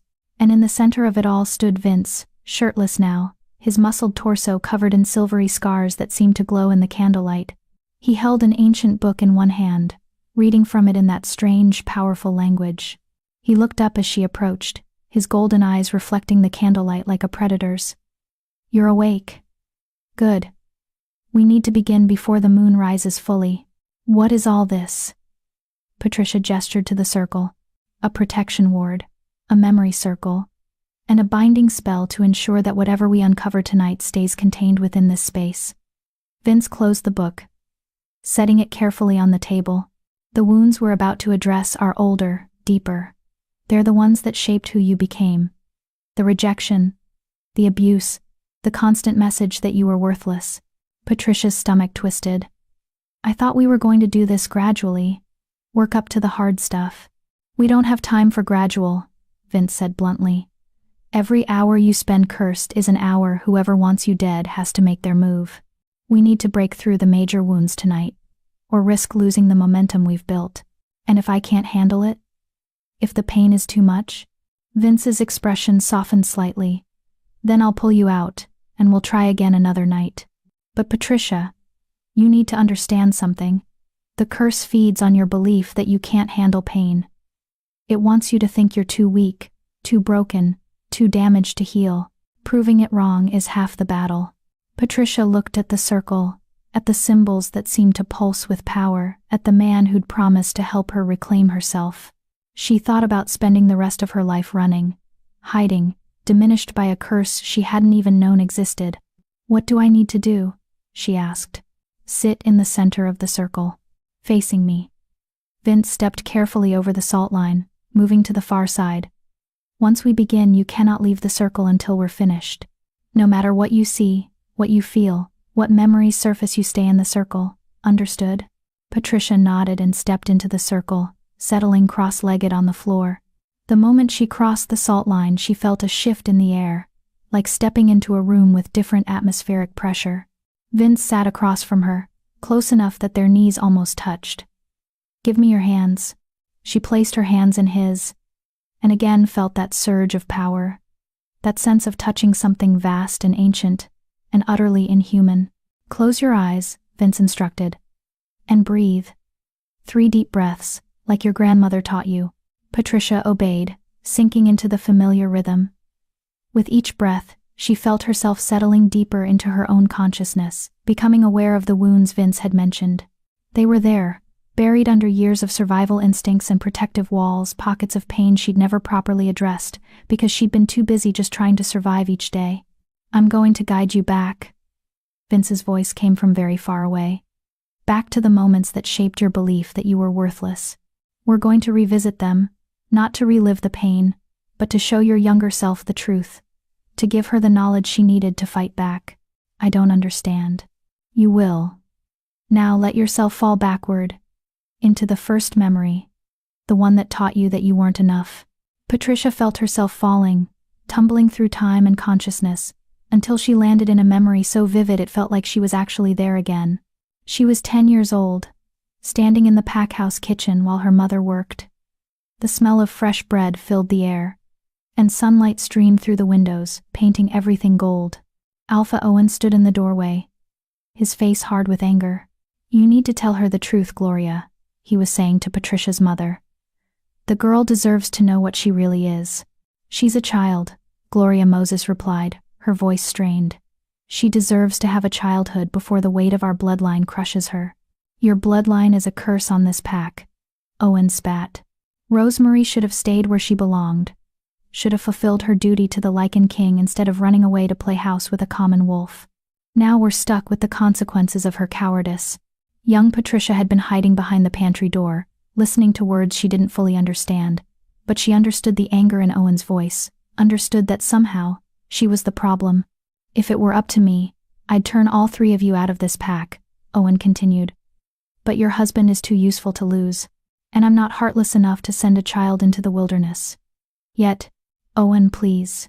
Just keep her ignorant," the Alpha interrupted. "Keep her small and weak in Omega, and maybe the curse will pass over this pack entirely. But if I ever sense that she's developing her mother's gifts, if I ever catch even a hint of Silver Moon magic from that child, I'll declare you all rogue without hesitation." The memory shifted, and Patricia was suddenly 6 years older, 16, standing in a forest clearing with the other adolescent wolves during their first shift ceremony. She could feel the terror of that moment, the way her body had fought against the transformation. She'd been the last to shift, and when her wolf finally emerged, it had been small, russet brown, unremarkable in every way. The disappointment on her father's face had been crushing. The disgust on Owen's face had been worse. But it was Kitty's reaction that had truly broken something in Patricia. Her childhood friend had looked at her with such contempt, such immediate rejection, as if their years of friendship had never existed at all. "Omega," someone whispered. "Worthless," another voice added. "Weak. Pathetic." The words had built on each other, a chorus of condemnation that had followed Patricia for the next 7 years. "Stop." Vince's voice cut through the memory. "Look at me, Patricia. Look at me now." She turned, and somehow Vince was there in the memory with her, his adult form standing beside her 16-year-old self. "Do you see it?" he asked, pointing to her younger self's wolf form. "Look closer, past the curse." Patricia looked, and gasped. There, beneath the russet brown fur, she could see faint silver markings. They pulsed like a heartbeat, barely visible, as if something was actively suppressing them. "The curse took hold the moment you shifted," Vince explained. "That's what made you appear, Omega. Not your true nature, but magic designed to hide your true nature." The memory shifted again, moving forward to her parents' funeral. Patricia was 16, standing in the rain, while 2 coffins were lowered into the ground. The pack stood around her in a loose circle, but no one came close. No one offered comfort. She was utterly alone. "Rogue attack," Owen had announced at the funeral. Alan Mason and Gloria Moses died protecting the pack's borders. They will be remembered as heroes. But Patricia had seen her father's body. She'd seen the wounds. They hadn't been made by wolf claws or teeth. They'd been made by something else, Something with silver weapons and human hands. Hunters, Vince said, his voice heavy with old anger. I confirmed it after the fact, when Rosemary asked me to investigate. Your parents were targeted specifically, hunted down, and murdered to ensure that Gloria's healing abilities died with her. Young Patricia, in the memory, stood in the rain, crying silent tears that no one acknowledged. She was an orphan now, completely dependent on a pack that barely tolerated her existence. That was the moment Patricia realized with sudden clarity, when she'd truly started to believe she was worthless. Not because of anything she'd done, but because when she'd needed her pack most, they'd turned away. I was so alone, Patricia whispered. You were surrounded by cowards, Vince corrected. By wolves too afraid of Owen's wrath to show kindness to a grieving child. That's not the same thing as being alone. The memory shifted again, racing forward through years of small cruelties. Kitty's cutting remarks, Blake's unwanted attention, the way pack members would fall silent when she entered a room, as if her presence wasn't worth acknowledging. Each moment was a paper cut, seemingly minor on its own but accumulated into something that bled her slowly dry. Enough, Vince's voice commanded, and suddenly Patricia was back in the circle, tears streaming down her face, her hands gripping his so tightly her knuckles had gone white. I can't, she gasped. It's too much. Vince, it's too… Yes, you can, he said firmly. Because I'm going to show you what you couldn't see then. I'm going to show you the truth that was hidden from you. He closed his eyes, and suddenly Patricia felt his power flowing into her, warm and silver and ancient. It filled her consciousness, pushing against the walls she'd built around her pain. And then those walls shattered. Light exploded behind her eyes, and Patricia saw herself for the first time without the filter of the curse. She saw the moments when her healing abilities had manifested without her realizing it. The time she'd touched a wounded bird, and it had miraculously recovered. The way plants seemed to grow faster when she tended them. The fact that despite years of abuse, she'd never suffered a serious injury that required a hospital visit. She'd been healing herself instinctively, using magic she didn't know she possessed. She saw the fear in Owen's eyes every time he looked at her, the way he'd kept her close and suppressed specifically because he recognized the threat she represented.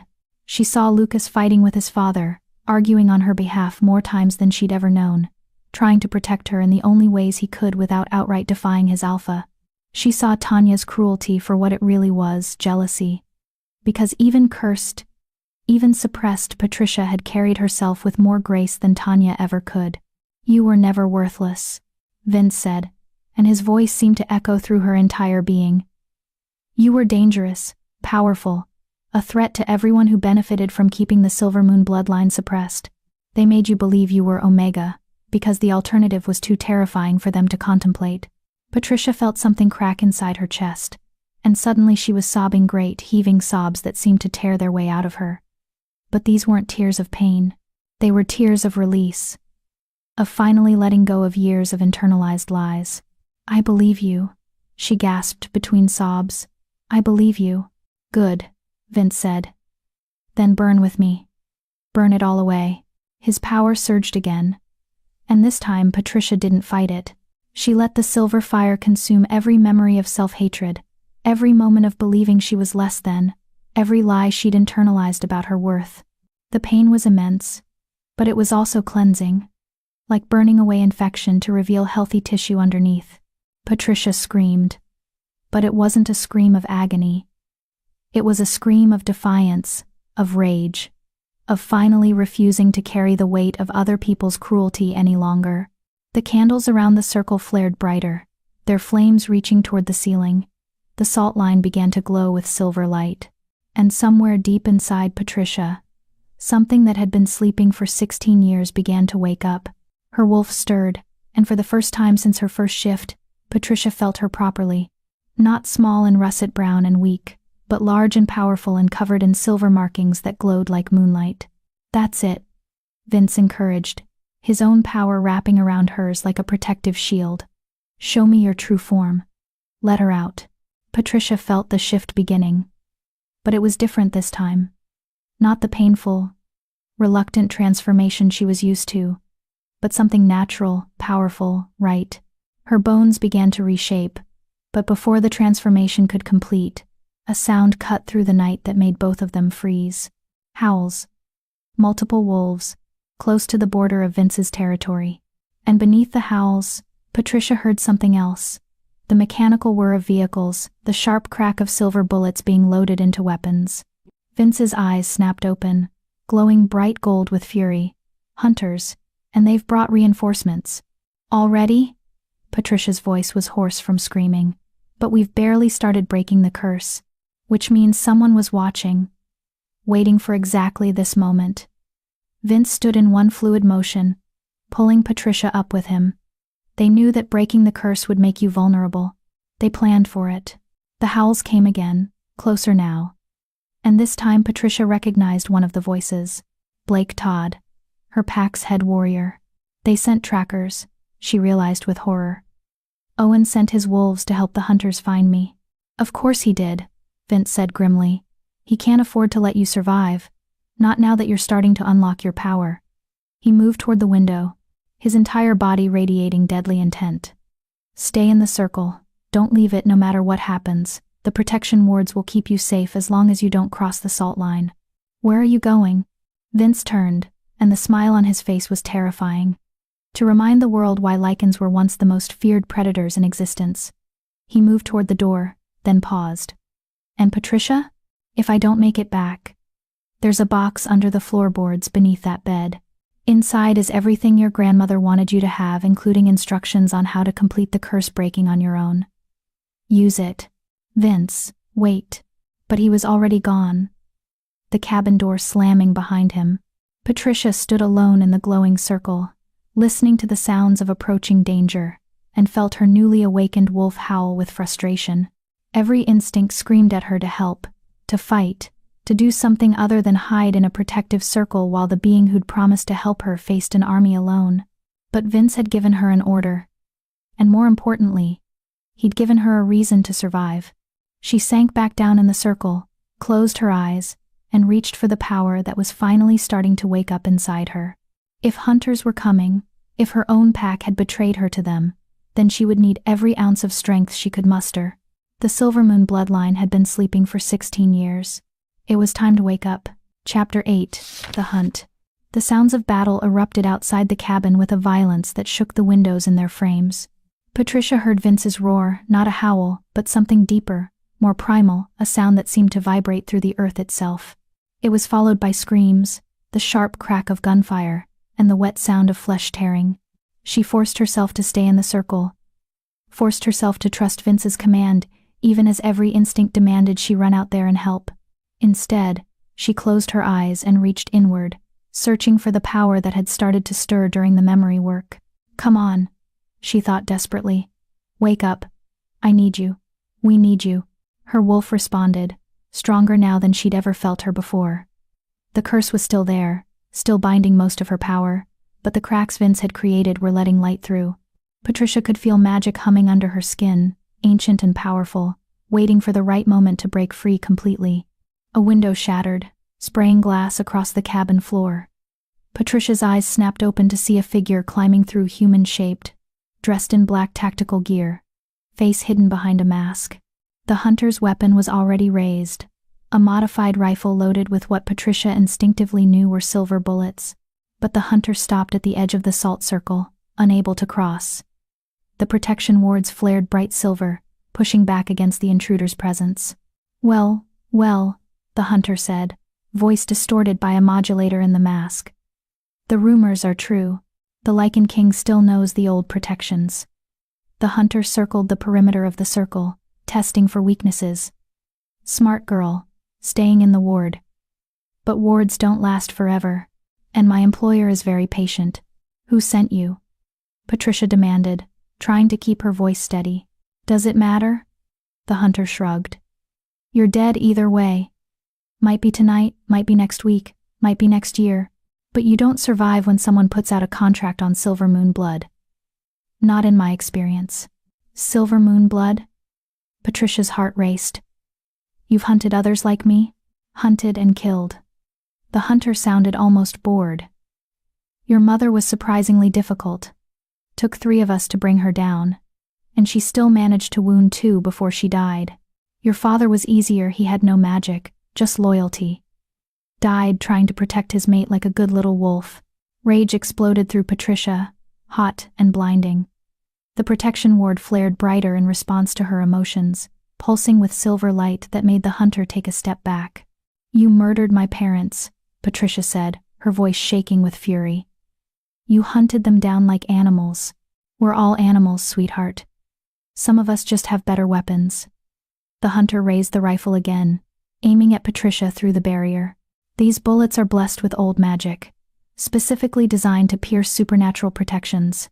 They won't kill you through the ward, but they'll hurt, and pain breaks concentration. Break concentration enough, and you'll step out of that circle without even realizing it. The hunter fired. The bullet slammed into the ward with a flash of light that temporarily blinded Patricia. She felt the impact reverberate through the protection circle, felt the ward weaken slightly. Not much, but enough to tell her that the hunter hadn't been bluffing. Another shot, another flash. The ward held, but Patricia could feel it straining. Outside, the sounds of battle continued.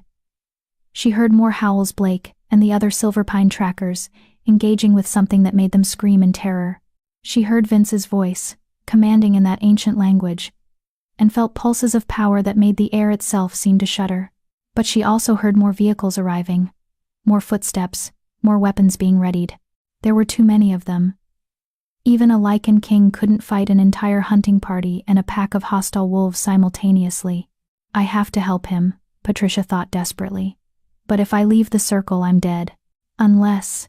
Patricia looked at the floorboards beneath the bed in her room. The box Vince had mentioned, containing her grandmother's instructions. If Rosemary had left her away to complete the curse breaking alone, maybe there was something in there that could help her now. But getting to the box meant leaving the circle, and leaving the circle meant facing the hunter with the blessed bullets. The hunter fired again, and this time Patricia felt the ward crack. Not break, but definitely crack. Maybe 3 or 4 more shots and the protection would fail completely. She had to make a choice: stay safe and watch Vince die defending her, or risk everything for a chance to save them both. Patricia thought about her parents, murdered by these same hunters. She thought about 16 years of living small and afraid, of letting others define her worth, of accepting cruelty as if it was deserved. She thought about Vince's words: "You're a princess in hiding. It's time you started acting like one." You know what? Patricia said, standing up. I'm really tired of hiding. The hunter's posture shifted, became more alert. Don't be stupid, girl. You step out of that circle, and you die. Maybe. Patricia agreed. Or maybe I'm stronger than you think. Maybe the Silver Moon bloodline isn't as dead as your employer wants to believe. She took a deep breath and stepped out of the circle. The hunter fired immediately. But Patricia was already moving, diving toward her bedroom with speed she didn't know she possessed. The bullet grazed her shoulder, burning like acid where the blessed silver made contact with her skin. She bit back a scream and kept moving. Another shot. This one missed completely. Patricia crashed through the bedroom door and slammed it behind her, throwing the simple lock. It wouldn't hold for long, but she didn't need long. She just needed 30 seconds. She dropped to her knees beside the bed and pried at the floorboards with her fingers. One came loose, revealing a hollow space beneath. Inside was a small wooden box, carved with the same Silver Moon symbols that marked the protection circle in the main room. Patricia grabbed it and wrenched it open. Inside were 3 things: a leather-bound journal covered in her grandmother's handwriting, a silver dagger with a moonstone set in its hilt, and a vial of liquid that glowed faintly blue in the darkness. The bedroom door exploded inward as the hunter kicked it open. Nowhere left to run, little wolf. Patricia's hand closed around the dagger's hilt, and the moment she touched it, power surged through her arm like lightning. The weapon recognized her bloodline, accepted her claim, and bonded to her in a way that felt ancient and absolute. She turned to face the hunter, the dagger raised, and felt her wolf surge forward with newfound strength. You're right, Patricia said, her voice different now, layered with something that sounded like multiple voices speaking in harmony. No more running. The hunter fired, but Patricia was faster. She moved on pure instinct, the dagger flashing in an arc that deflected the bullet with a shower of sparks. The blessed silver that was supposed to pierce supernatural protections couldn't stand against Silver Moon's steel. Patricia lunged forward, closing the distance between them faster than any Omega should have been able to move. The dagger found its mark, sinking into the hunter's shoulder. She felt the weapon pulse with power, and the hunter screamed as silver fire spread from the wound. "Impossible," the hunter gasped, stumbling backward. "You're suppressed. The curse should have." "The curse is breaking," Patricia said, ripping the dagger free. "And you just made a very serious mistake." She kicked the hunter in the chest, sending the assassin flying backward through the broken bedroom door. The hunter crashed into the table in the main room, scattering Vince's ancient books across the floor. Patricia followed, the dagger still gripped in her hand, feeling power coursing through her veins like wildfire. She wasn't fully free of the curse, yet she could feel it still binding her, still suppressing most of her strength. But the combination of Vince's memory work and her grandmother's dagger had cracked it open enough for her true nature to bleed through. She was fast, she was strong, and for the first time in her life, she was dangerous. The hunter tried to raise the rifle again, but Patricia was already there. She grabbed the weapon with her free hand and crushed the barrel, the metal crumpling like paper in her grip. The hunter stared at the ruined weapon in shock. "Who sent you?" Patricia demanded, pressing the dagger against the hunter's throat. "Who paid for my family's deaths?" "I don't know names," the hunter gasped. "Contacts are anonymous. But the contract has been active for decades. Someone powerful. Someone with old money and older grudges. Not good enough." "Wait." The hunter's hands came up in surrender. "There's a mark. All the contracts for Silver Moon blood carry the same mark. A black rose entwined with silver thorns. That's all I know, I swear." Patricia pulled the dagger back slightly. "A black rose? What does that mean?" "It's a signature. Whoever's behind this, they've been using that symbol for at least 50 years. That's as far back as the guild records go." The hunter coughed, and blood spattered the inside of the mask. "You really hurt me, you know. That dagger. It's not just silver. It's cursed. Made to kill hunters specifically." "Good," Patricia said coldly. "Then maybe you'll think twice before accepting contracts on innocent people." An explosion outside rocked the cabin, and Patricia heard Vince roar again, this time in what sounded like pain. "There are 15 of us," the hunter said, almost conversational now. "And 20 wolves from your old pack. Even a Lycan king can't handle those odds. You should run while you still can. Take your grandmother's dagger and disappear. Live to fight another day." Patricia looked toward the window, seeing flashes of light and hearing the chaos of battle. The hunter was right. She and Vince were outnumbered, outgunned, and she was still mostly cursed. Running made sense. But Patricia was done making the sensible choice, done prioritizing survival over everything else, done letting fear dictate her actions. "No," she said firmly. "I'm done running." She brought the dagger down in a swift arc, and the hunter's body went still. Patricia felt a flicker of remorse. She'd never killed anyone before, but it was drowned out by the knowledge that this person had murdered her parents, had been paid to murder her, and wouldn't have hesitated to kill her if their positions were reversed. Patricia grabbed the hunter's tactical vest, found 3 more loaded magazines, and a combat knife that would serve as a backup weapon. She was arming herself when she noticed the journal had fallen open, revealing a page in her grandmother's handwriting. "If you're reading this in desperation, child, then know that the quickest way to break the rite of diminishment is also the most dangerous. The vial contains distilled moonlight essence of the moon goddess herself, preserved through old magic. Drink it, and the curse will shatter immediately. But be warned. Without proper preparation, without having addressed the wounds that feed the curse, the sudden release of power can destroy you from the inside. Your body might not be able to handle what you truly are. Use this only if death is the alternative. And if you survive, remember that power means nothing without wisdom to guide it." Patricia looked at the vial, glowing softly blue in the wreckage of the cabin. She could hear Vince outside, still fighting, still holding off an impossible number of enemies. Death was absolutely the alternative. She uncorked the vial, whispered a prayer to the moon goddess, and drank. The effect was instantaneous and agonizing. Power exploded through Patricia's body like a supernova. The curse fought back, trying to contain the surge, but the moonlight was too pure, too strong. Patricia felt the rite of diminishment shatter like glass, felt 16 years of suppression break away all at once. Her wolf burst free with a howl that shook the cabin's foundation. But she wasn't the small russet-brown omega she'd been for so long. She was massive, easily the size of an alpha-born wolf, covered in silver fur that seemed to glow with its own internal light. The markings she'd glimpsed during the memory work were fully visible now, ancient symbols etched across her coat in patterns that spoke of healing, protection, and royal bloodlines.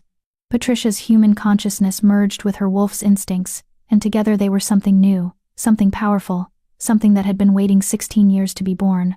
She burst through the cabin door on 4 legs, the silver moon dagger somehow still gripped in her jaws, and entered the battle with a roar that made even the hunters pause in fear. Vince was in his Lycan form, massive, silver-white, covered in blood, both his own and his enemies. He'd killed at least 6 hunters and twice as many silverpine wolves, but the rest were wearing him down through sheer numbers. He looked up as Patricia charged into the fray, and she saw surprise flash across his inhuman features. Then he smiled, sharp and deadly. "About time," he said in a voice that was more growl than words. "I was beginning to think I'd have to have all the fun myself." Patricia didn't answer with words. She answered with violence. She crashed into the nearest cluster of hunters, her enhanced strength sending them flying. The dagger in her jaws flashed, and 2 more went down before they could even aim their weapons. She moved like liquid silver, faster than any of them could track, her grandmother's magic flowing through her like a song. A silverpine wolf lunged at her, not Blake, but someone she recognized from pack training sessions. She caught them mid-leap and threw them into a tree hard enough to crack the trunk. "She's broken the curse," someone shouted. Fall back, fall back." But Vince was already there, cutting off their retreat. Together, he and Patricia became a 2-wolf army, moving in perfect synchronization despite never having fought together before. Where Vince was raw power and centuries of battle experience, Patricia was speed and instinct enhanced by healing magic that let her push her body beyond normal limits. They fought like they were made for this, made for each other. And slowly, impossibly, the tide began to turn. Chapter 9. The Revelation. The battle raged through the night like a storm of teeth and silver.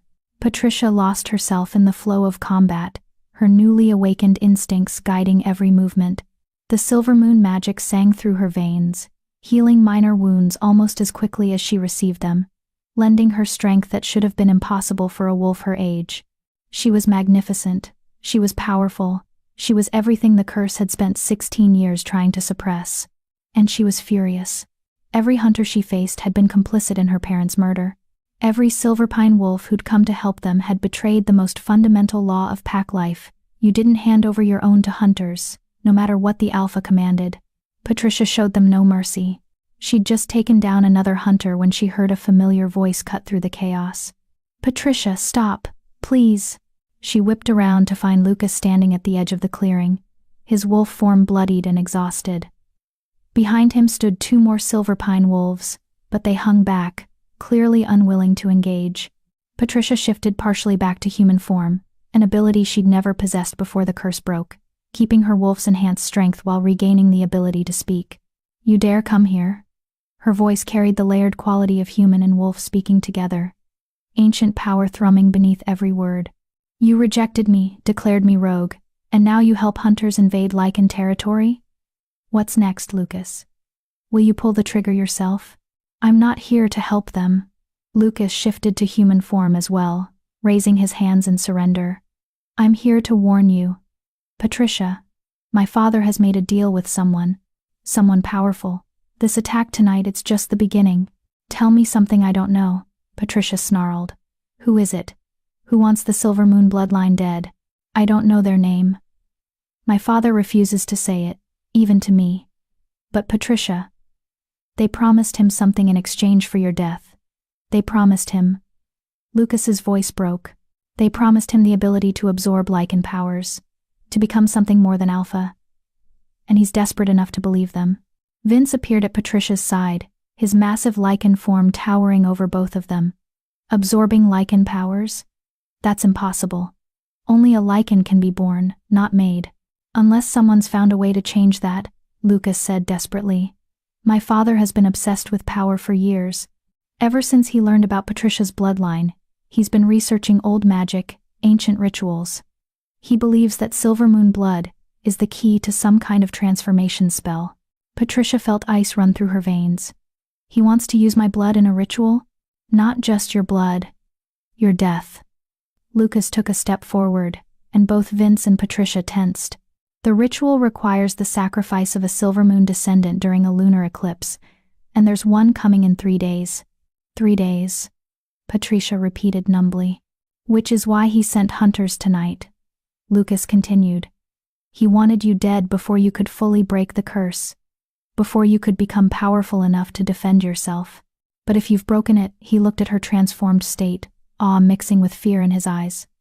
If you've truly unlocked your silver moon magic, then you might actually stand a chance. Against what? Vince demanded. Your father and his delusions of grandeur? Against whoever he's working with. Lucas's expression was haunted. I've seen them, Patricia. Once. They came to meet with my father in secret, and I followed. I couldn't get close enough to hear the whole conversation, but I saw them. Tall, hooded, radiating power that made my wolf want to submit and run at the same time. They're not human. They're not even normal supernatural. There's something else. Something old. Patricia and Vince exchanged glances. Describe this person, Vince commanded. Everything you remember. Dark robes. A voice like stone grinding against stone. And when their hood fell back for just a moment, Lucas shuddered. I saw eyes that were completely black. No whites, no iris. Just darkness. Vince went very still. A void walker. What's a void walker? Patricia asked. Ancient beings from before the moon goddess established her domain. They fed on magic, on life force, on the essence of supernatural beings. Vince's voice was grim. They were supposed to be extinct. The goddess herself hunted them down millennia ago because they threatened to consume all of creation. Apparently she missed one, Lucas said. And it's been hiding, planning, working through pawns like my father to achieve whatever goal it's pursuing. Patricia's mind raced. The black rose symbol. The signature on all the contracts to kill silver moon blood. That's not a person, it's this void walker. Most likely, Vince agreed. Void walkers don't just consume power randomly. They're strategic. If it's been targeting your bloodline specifically for decades, there's a reason. He turned to Lucas. What else did you hear? Anything about why it wants the silver moon line eliminated? Lucas hesitated. The ritual your father mentioned. It's not just about making him powerful, it's about opening something. The Void Walker called it, the door between realms. They need silver moon blood because your bloodline holds the key to. A howl cut through his words, followed by the sound of vehicles retreating. The remaining hunters were pulling out, and the silver pine wolves who'd survived were following. They're regrouping, Vince said. They'll be back with reinforcements. Or they've accomplished what they came for, Patricia said slowly. A horrible realization was dawning. This wasn't a serious attempt to kill me. This was a test. They wanted to see if I'd broken the curse. Wanted to measure my power level. And you just gave them a full demonstration, Lucas said quietly. Patricia, you need to run. Leave this territory. Leave this region entirely. The Void Walker won't stop until... I'm not running, Patricia interrupted. I'm done running, done hiding, done letting fear dictate my choices. She looked at Vince. You said Void Walkers feed on supernatural essence. What would happen if one consumed a Lycan? They'd become nearly unstoppable, Vince admitted. A Void Walker with Lycan power could tear through dimensional barriers, could potentially undo the protections the moon goddess put in place to contain them. And if they consumed silver moon magic? Vince's expression darkened. Silver moon magic is healing, life-giving. It's the opposite of what Voidwalkers represent. If one managed to corrupt that magic, to twist it into something dark, they could potentially heal themselves from any wound, regenerate indefinitely. They'd be immortal in the truest sense. Patricia nodded slowly, pieces falling into place. So the Voidwalker needs 2 things, Lycan power to break dimensional barriers, and silver moon magic to achieve true immortality. That's why it's been targeting my family while manipulating alphas like Owen who want Lycan abilities for themselves.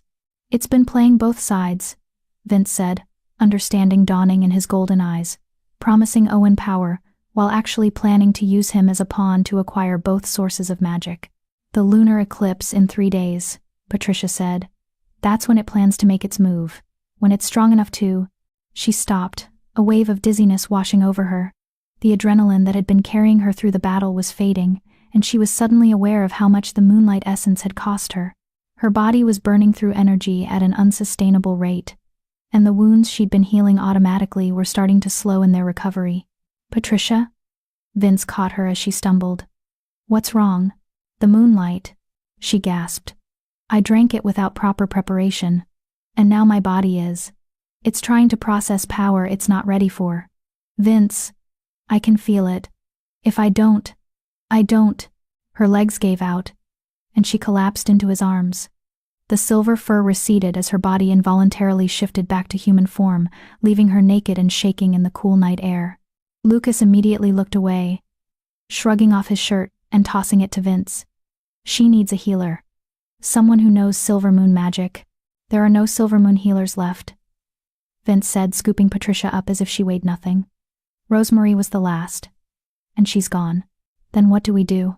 We stabilize her," Vince said, already moving toward the cabin, "and hope that her own healing abilities are strong enough to save her from her own power."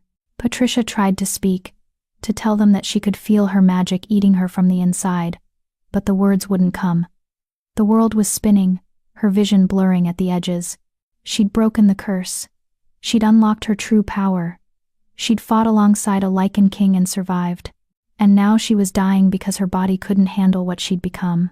So much for being a princess, she thought with bitter irony, as consciousness began to slip away. But then she felt a warmth spreading from her chest outward, like someone had lit a candle in the darkness. Her grandmother's necklace, the silver wolf pendant she'd worn since her 18th birthday, was glowing against her skin. And with the glow came a voice. Not audible, but felt deep in her soul. Her grandmother's voice, speaking across the boundary of death itself. "Breathe, little wolf. Your body knows what to do. Trust your magic. Trust yourself. The power isn't killing you, your fear of it is. Let go. Let it flow through you instead of fighting to contain it." Patricia stopped struggling against the power raging inside her. She stopped trying to control it, to suppress it, to make it behave the way she thought it should. She simply let go. The magic flooded through her like a river breaking through a dam, wild and untamed and utterly free. It rushed through every cell, every fiber of her being, rewriting something fundamental in her nature. And then, slowly, it began to settle. Not diminishing, but finding its natural rhythm within her. Like a wild animal learning to trust its keeper, the power recognized that Patricia wasn't its enemy. She was its vessel, its home, the being it had been waiting 16 years to fully inhabit. Patricia's eyes snapped open, glowing pure silver. "I'm okay," she gasped. "Vince, I'm okay." He looked down at her, still carrying her toward the cabin, and she saw something like relief flash across his features. "You're sure?" "I'm sure." Patricia could feel it now. The power settled into her bones like it had always belonged there, no longer fighting against her but working with her. It was just adjustment. My body had to remember how to hold this much magic. Vince set her down carefully on the cabin's porch. Lucas stood a respectful distance away, his expression conflicted as he watched them. "The necklace," Patricia said, touching the silver pendant. "My grandmother left one final gift. A guide to help me through the transition. Rosemary always did think of everything," Vince said quietly. He turned to Lucas. "You need to leave. If your alpha discovers you came here to warn us." "He already knows," Lucas interrupted. "I'm not going back to Silverpine. My father has crossed too many lines, made too many deals with darkness.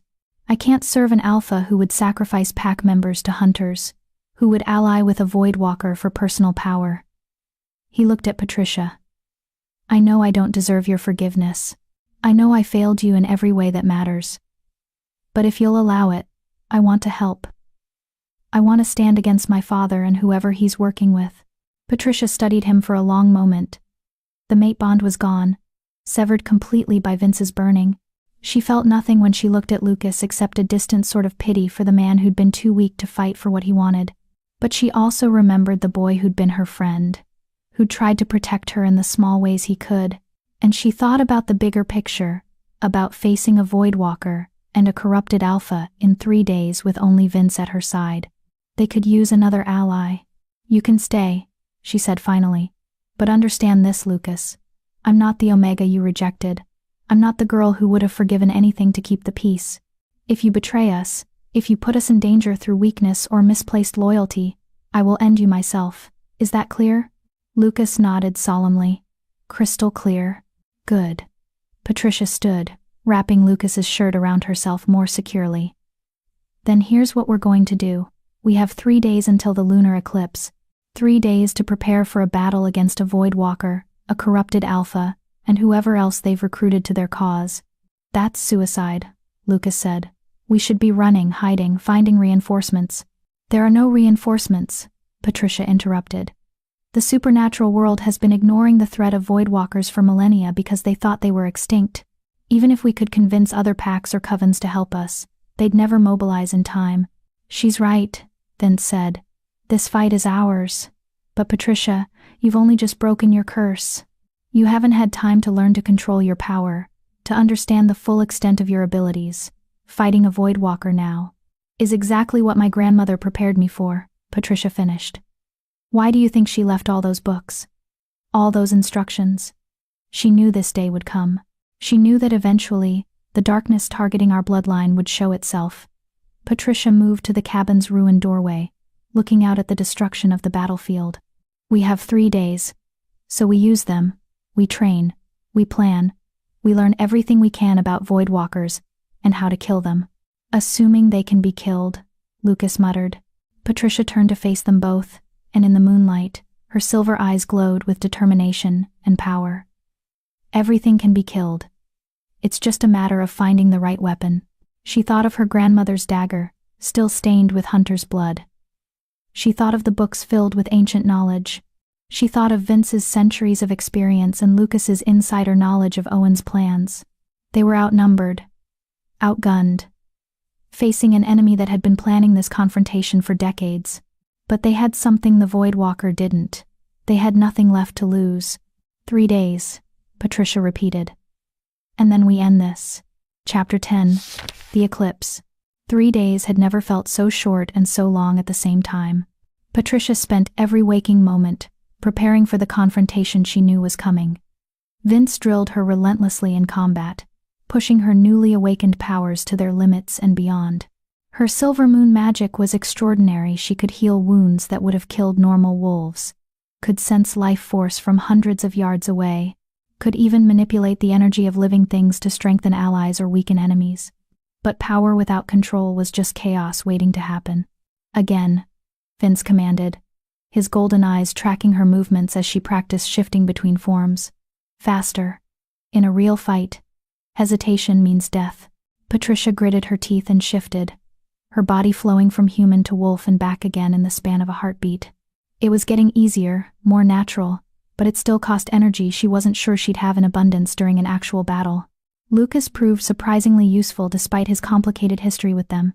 He'd stolen documents from his father's office before fleeing Silver Pine, detailed notes about the ritual, maps showing where it would take place, and most importantly, information about the Voidwalker's weaknesses.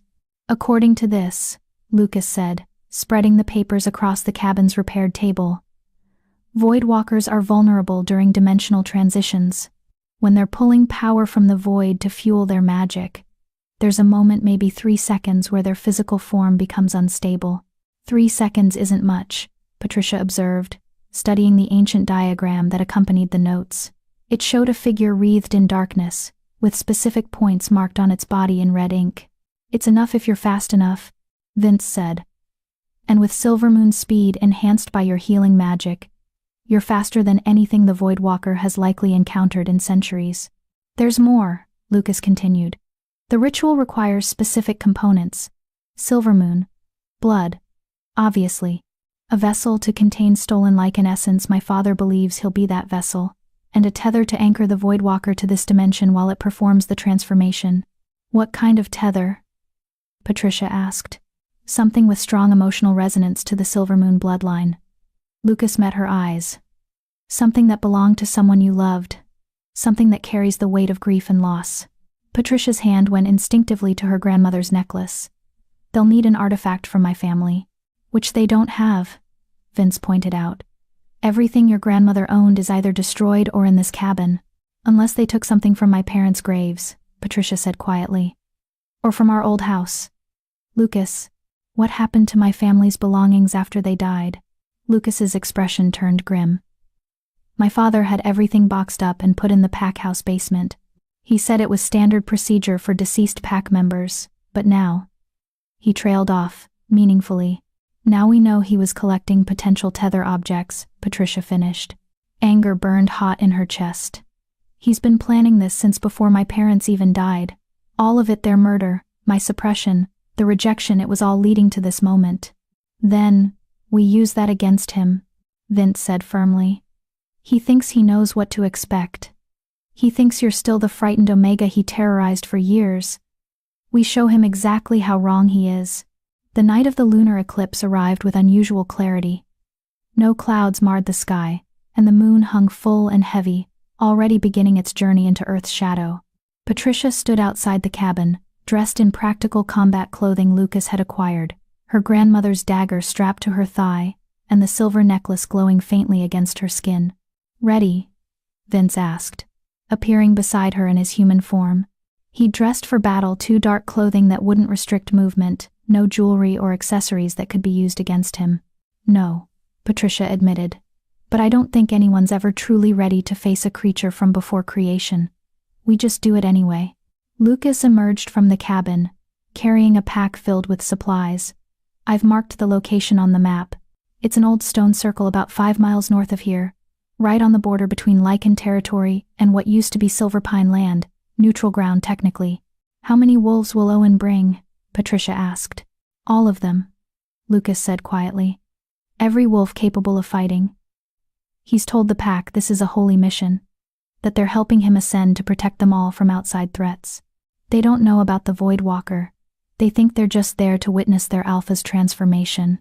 So we'll be facing the entire Silver Pine pack plus a Voidwalker, plus hunters who may or may not show up as backup, Patricia summarized. Those are terrible odds. Yes, Vince agreed. Which is why we're not going to fight them all. We're going to fight smart. He pulled out his own map, marked with strategic positions. The ritual requires perfect astronomical alignment.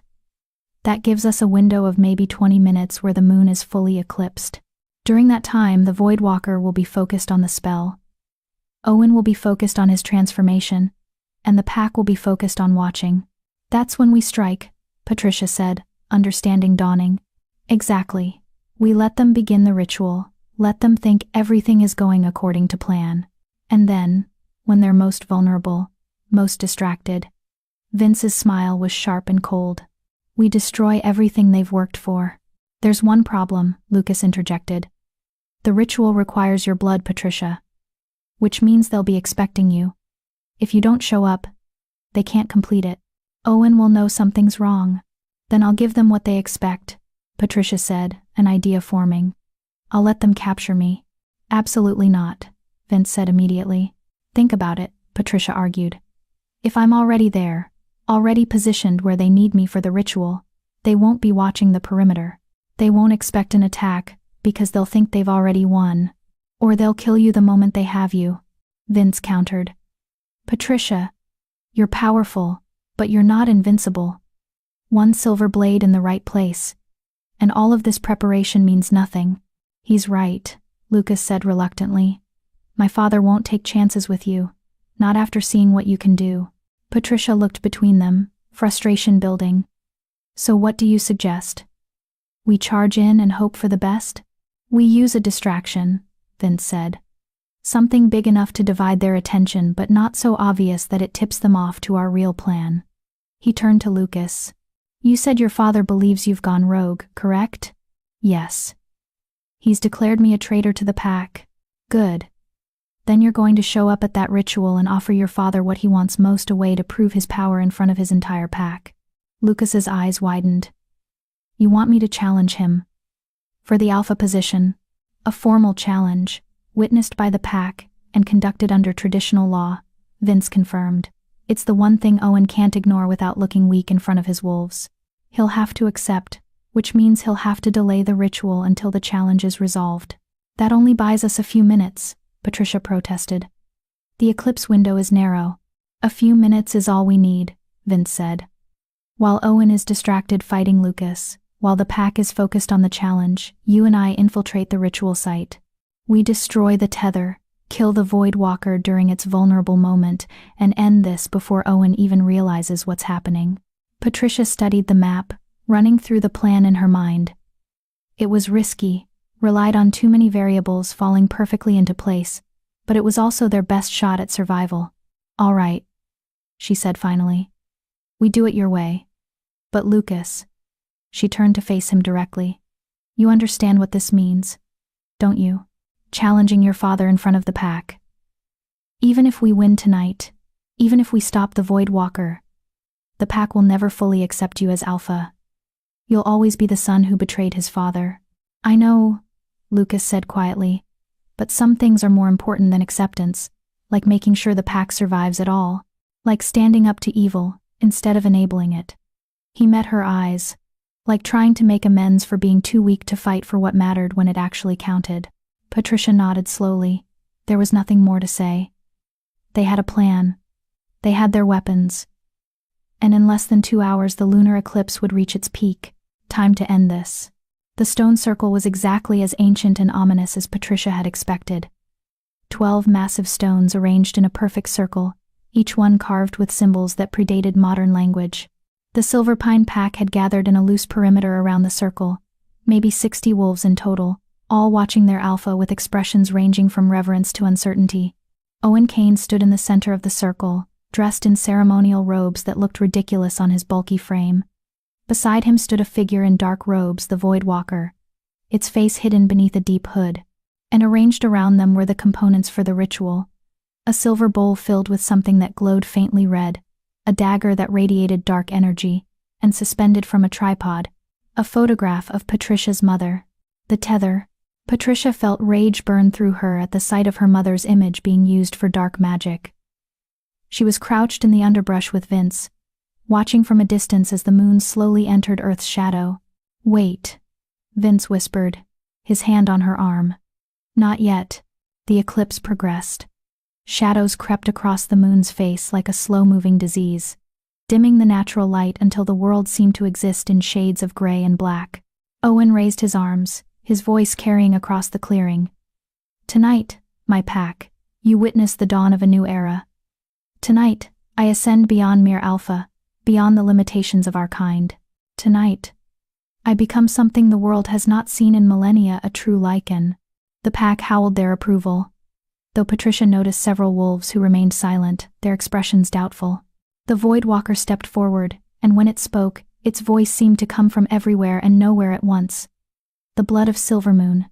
That is all that remains. Bring forth the sacrifice. Owen gestured, and 2 Silver Pine warriors dragged forward a struggling figure. Patricia's heart nearly stopped when she recognized who it was. Kitty. No, Patricia whispered. What? She carries Silvermoon blood, the Void Walker said, circling Kitty like a predator. Diluted, distant, but present nonetheless. She will serve as an acceptable substitute if the true bloodline cannot be obtained. Wait, Kitty screamed. What are you talking about? I don't have Owen. You promised me I would be Luna. You promised. You are descended from Gloria Moses's sister, Owen said coldly, which makes you a distant cousin to Patricia. Your blood will work, though it will make the ritual less powerful. He turned to the Void Walker. She'll do, won't she? She will suffice, the Void Walker confirmed. Lucas appeared at the edge of the clearing, his voice ringing out strong and clear. Stop. Every wolf turned to face him. Owen's expression went from surprised to furious in an instant. The traitor's son returns, Owen snarled. Come to watch your alpha ascend, boy. Come to challenge a tyrant. Lucas corrected.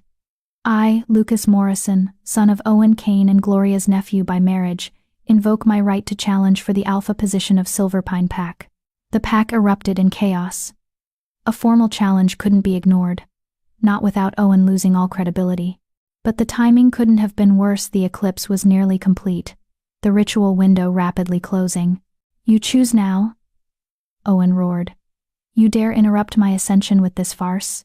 Pack law is pack law, Lucas said calmly. Unless you're declaring yourself above such traditions, in which case you're not a true alpha at all, just a dictator who uses fear to control his wolves. Owen's face turned purple with rage.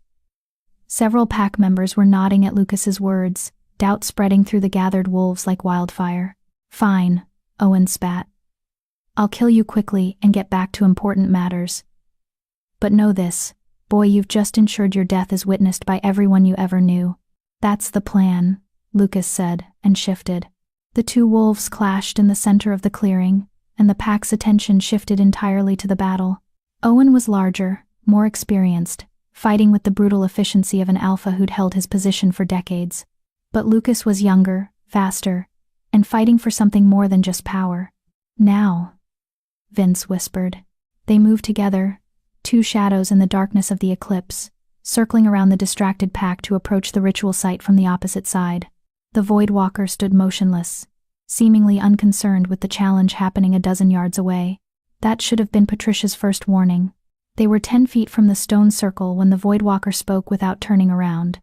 The Lycan King and the Silver Moon Princess. How predictable. Vince and Patricia froze. Did you truly think I wouldn't sense your approach? The Voidwalker turned, and this time its hood fell back, revealing a face that Patricia's mind struggled to process. It was simultaneously beautiful and horrifying, human and utterly alien, with those completely black eyes that Lucas had described. I've been hunting Silver Moon blood for 3 centuries. You think I don't know every trick, every strategy, every desperate gambit that bloodline employs? 3 centuries, Vince repeated. You were there. When the packs fractured, when the Lycans fell. I was the reason they fell, the Voidwalker said with something like pride. It was so easy, really. Whisper to the right alphas. Promise them power they could never achieve on their own. Watch as they turned on their Lycan protectors, as the great packs tore themselves apart from within. Those black eyes fixed on Patricia. And you, little princess. Do you want to know why your bloodline has been targeted so relentlessly? Because we can heal, Patricia said. Because our magic could undo whatever corruption you spread. Partially correct, but there's more. The Voidwalker gestured, and magical energy exploded from its hand. Patricia tried to dodge, but the attack was too fast. She felt the magic wrap around her like chains, pulling her forward into the ritual circle despite her struggles. Vince lunged to intercept, but the Voidwalker was ready. Another gesture, and the Lycan King was thrown backward into one of the standing stones hard enough to crack the ancient rock. The truth, little princess, the Voidwalker said, dragging Patricia to the center of the circle, is that Silver Moon blood isn't just for healing. It's the key to creating new Voidwalkers. Your ancestors were our prison wardens, but your blood? Your blood is also the key to the prison.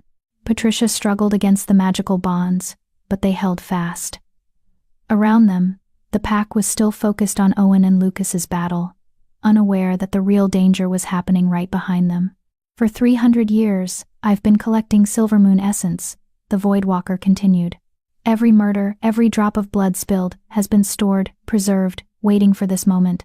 And now, with a living Silver Moon and a Lycan combined, I can finally tear open the barriers between dimensions. I can free my brethren from the void and bring about the new age of darkness that the Moon Goddess tried so hard to prevent. You're insane, Patricia gasped. I'm inevitable. The Voidwalker raised the dark dagger. Your grandmother delayed this moment, but even she couldn't stop it. All she did was make you stronger, more powerful, which means your death will fuel an even greater ritual than I originally planned. The blade descended toward Patricia's heart, and then it stopped, caught by a hand that glowed with silver fire. Kitty stood there, her eyes blazing with power that had been dormant her entire life, one hand gripping the dagger's blade despite the dark energy burning her skin. You said I carry Silver Moon blood, Kitty said, her voice overlaid with something ancient and powerful. Diluted, distant, but present. Which means I can do this. She released a pulse of healing magic so pure, so intense, that it shattered the Voidwalker's hold on Patricia. The magical chains dissolved, and Patricia fell free. Impossible, the Voidwalker hissed. You're not awakened. You're not. I am now, Kitty said. She looked at Patricia, and there was pain and regret in her eyes. I've been terrible to you, cruel. I let jealousy and fear turn me into someone I hate. But if I can do one good thing, if I can help stop this, her voice broke, then maybe I can die, knowing I wasn't completely worthless. Kitty, don't. Patricia started, but Kitty was already moving. She lunged at the Voidwalker, her newly awakened magic flaring bright and desperate. The Voidwalker tried to defend, but it had been focused on Patricia, hadn't expected an attack from someone it had dismissed as insignificant. Kitty drove her hand into the Voidwalker's chest, right where a human's heart would be, and released every ounce of her silver moon magic in one final, devastating burst. The Voidwalker screamed, a sound that seemed to tear reality itself. Its form began to destabilize, darkness pouring from the wound Kitty had created, the dimensional anchor that kept it tethered to this world unraveling. Now, Patricia, Vince shouted, having recovered from being thrown. While it's vulnerable, Patricia didn't hesitate. She grabbed her grandmother's dagger and lunged forward, driving the silver moon steel into the Voidwalker's chest right next to where Kitty's hand was still embedded. The effect was instantaneous and catastrophic. Silver fire exploded from the wound, consuming the Voidwalker from the inside out. It tried to retreat into the void, tried to save itself by fleeing between dimensions. But Kitty's sacrifice had sealed those pathways. There was nowhere for it to run. This isn't over, the Voidwalker hissed, even as its form disintegrated. There are others. More of my kind. They will come for your bloodline. They will finish what I... It never completed the sentence. The silver fire consumed it completely, reducing the ancient evil to nothing more than ash and fading shadows. Kitty collapsed. Her hand burned black from where she'd channeled magic her untrained body couldn't handle. Patricia caught her, cradling her former friend as the light faded from her eyes. I'm sorry, Kitty whispered. For everything. For being weak. For being cruel. For not she coughed, blood flecking her lips. For not being brave enough to be your friend when it mattered. You were brave enough when it counted, Patricia said, tears streaming down her face. You saved us all, Kitty. You were a hero. Kitty smiled weakly. Really? Really? Good. That's good. Her eyes drifted closed. Tell Lucas, tell him I'm sorry too, for everything. She took one final breath and went still. Patricia held her for a long moment, grief and gratitude warring in her chest. Kitty had been terrible to her, had made her life miserable for years. But in the end, she'd chosen to be brave, to sacrifice herself to stop a horror that would have consumed the world. That deserved to be remembered. A howl cut through the night, and Patricia looked up to see Owen lying in the center of the clearing, his throat torn out, his eyes staring sightlessly at the now eclipsed moon. Lucas stood over his father's body, bloodied and exhausted, but alive. The Silver Pine pack stood in shocked silence, looking between their dead alpha, the ashes of the Voidwalker, and the two women in the center of the ritual circle. It's over, Lucas called out, his voice carrying across the clearing. The threat is ended. Owen Kane conspired with a Voidwalker to gain power, and in doing so, he betrayed everything a pack alpha is supposed to protect. I claim the alpha position by right of combat and by right of justice. He looked around at the gathered wolves. Any who wished to challenge this claim, step forward now. No one moved. Then as my first act as alpha of Silverpine Pack, Lucas continued, I declare Patricia Alvarez and Vince Shields to be friends of this pack, under our protection and welcome on our lands. And I declare that Kitty McAuliffe died a hero, saving us all from a fate worse than death. Her sacrifice will be honored in pack history for generations to come. A few wolves began to howl, and soon the entire pack had joined in a song of mourning for the dead and celebration for the living, of endings and new beginnings. Patricia gently laid Kitty's body on the ground and stood, accepting Vince's steadying hand. Her legs were shaking, her body exhausted from the battle and the magic she'd expended. But they'd won. Against impossible odds, against an ancient evil, against a conspiracy that had been decades in the making. They'd won. "What now?" she asked Vince quietly. "Now?" Vince looked down at her, his golden eyes soft in a way she'd never seen before. "Now you decide what kind of life you want to build. You're free of the curse, free of the pack that oppressed you, free of the threat that's haunted your bloodline for generations. The choice is yours, Patricia." She looked around at the clearing, at Lucas, trying to manage a pack that didn't fully trust him yet, at the ashes of the Voidwalker scattered across ancient stones, at Kitty's body waiting to be properly honored. She thought about her grandmother's cabin in the mountains, about the books full of ancient knowledge waiting to be studied, about the magic flowing through her veins that she was only beginning to understand. "I want to learn," Patricia said finally. "I want to understand my power, my heritage, everything the Silvermoon bloodline was meant to be.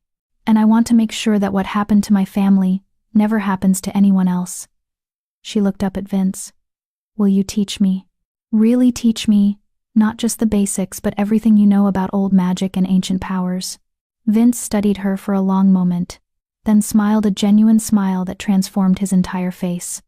"I thought you'd never ask. And after I've learned? After I've mastered my abilities? After that?" Vince's smile turned thoughtful. "After that, you become what you were always meant to be. Not an Omega. Not a victim. Not even just a princess." He took her hand, his touch warm despite everything.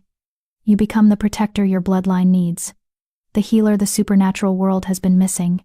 The bridge between old magic and new." Patricia squeezed his hand, feeling the connection between them, not a mate bond, but something just as powerful. A partnership forged in battle, tempered by shared loss, strengthened by mutual respect. "Sounds exhausting," she said with a small laugh. "Probably," Vince agreed. "But I have a feeling you're up for the challenge." Lucas approached them, still in his wolf form, his eyes filled with questions and regrets and hope for something like redemption. Patricia looked at him, at the boy who'd been her first friend and the man who'd rejected her. At the alpha who'd finally found the courage to stand up to his father. At the ally who'd risked everything to help stop a great evil. She didn't forgive him, not completely. The mate bond he'd rejected still left scars that would take years to fully heal. But she could work with him.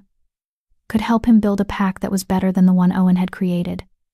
Could maybe, eventually, find a way to be something like friends again. "Thank you," she said simply. "For the challenge. For the distraction. For being brave when it mattered." Lucas shifted back to human form, and Patricia politely looked away as he retrieved his clothes. "I should be thanking you," he said quietly. "For saving us all. For being stronger than anyone ever gave you credit for. He stopped, unable to find the right words. "For surviving," Patricia finished. "That's what we do, Lucas. We survive. And then we figure out how to do more than just survive. We figure out how to actually live." She turned away from the clearing, from the pack and the ashes, and the memories of the girl she used to be. Vince fell into step beside her, a solid presence in the darkness. Behind them, the eclipse was ending, the moon slowly emerging from shadow to bathe the world in silver light once more. Ahead of them, the path back to the cabin wound through trees and meadows, through territory that was now truly Patricia's home rather than just a place to hide. "So," Vince said conversationally as they walked, "first lesson tomorrow morning. We'll start with controlled shifting and work our way up to advanced healing techniques." "Tomorrow morning?" Patricia groaned. "Can't we take at least one day to recover?" "Would the Voidwalker have given you a day to recover?" "The Voidwalker is dead. There are others," Vince reminded her, his voice turning serious. "You heard what it said. More of its kind, waiting for their chance to break through. Your training isn't just about personal development, Patricia. It's about making sure you're ready when the next threat emerges." Patricia sighed but nodded. He was right, of course. The battle tonight had been won, but the war was far from over. There would always be another threat, another evil seeking power, another conspiracy targeting those with gifts they couldn't comprehend. But for the first time in her life, Patricia felt ready to face whatever came next. She wasn't an Omega anymore. She wasn't suppressed or diminished or made small by others' cruelty. She was Patricia Alvarez, last of the Silver Moon healers, survivor of the rite of diminishment, destroyer of voidwalkers. She was powerful. She was free. She was exactly who she was always meant to be. And this was only the beginning. Epilogue. 6 months later, Patricia stood in the meadow behind the cabin, her hands glowing with silver light as she carefully healed a young wolf who'd been injured during a training accident. The wolf was from Silver Pine Pack. Lucas had been sending his younger members to learn from her, to understand that strength came in many forms. "There," Patricia said, the glow fading as the wound closed completely. "Try to be more careful during practice, okay? Your enthusiasm is admirable, but recklessness gets people hurt." The young wolf shifted back to human form, a boy of maybe 14 with awe in his eyes. "Thank you, healer Patricia. You're amazing." "I'm adequate," Patricia corrected with a smile. "Amazing is still a few years of practice away. Now go on, before Lucas thinks I've kidnapped you." The boy ran off, leaving Patricia alone in the meadow. She closed her eyes and reached out with her senses, feeling the life force of everything around her. The trees, the grass, the small animals in the underbrush, the powerful presence of Vince inside the cabin studying one of the ancient texts. Her magic had grown exponentially in the past 6 months. She could heal almost anything now, could sense danger from miles away, could even manipulate the growth of plants if she concentrated hard enough. But more importantly, she'd learned to be happy. Not just content, not just surviving, but genuinely deeply happy in a way she'd never been when she was part of Silver Pine Pack. "You're smiling," Vince observed, emerging from the cabin with 2 cups of tea. "Must have been a good session." "Just reflecting," Patricia said, accepting the tea gratefully. "On how different my life is now compared to a year ago. How different I am." "You're not that different," Vince said, settling onto the porch steps beside her. "You've always been strong, Patricia. You've always been brave and kind and worth 1,000 weak alphas. You're just finally allowing yourself to believe it." Patricia leaned against his shoulder, comfortable in a way she'd never been with Lucas.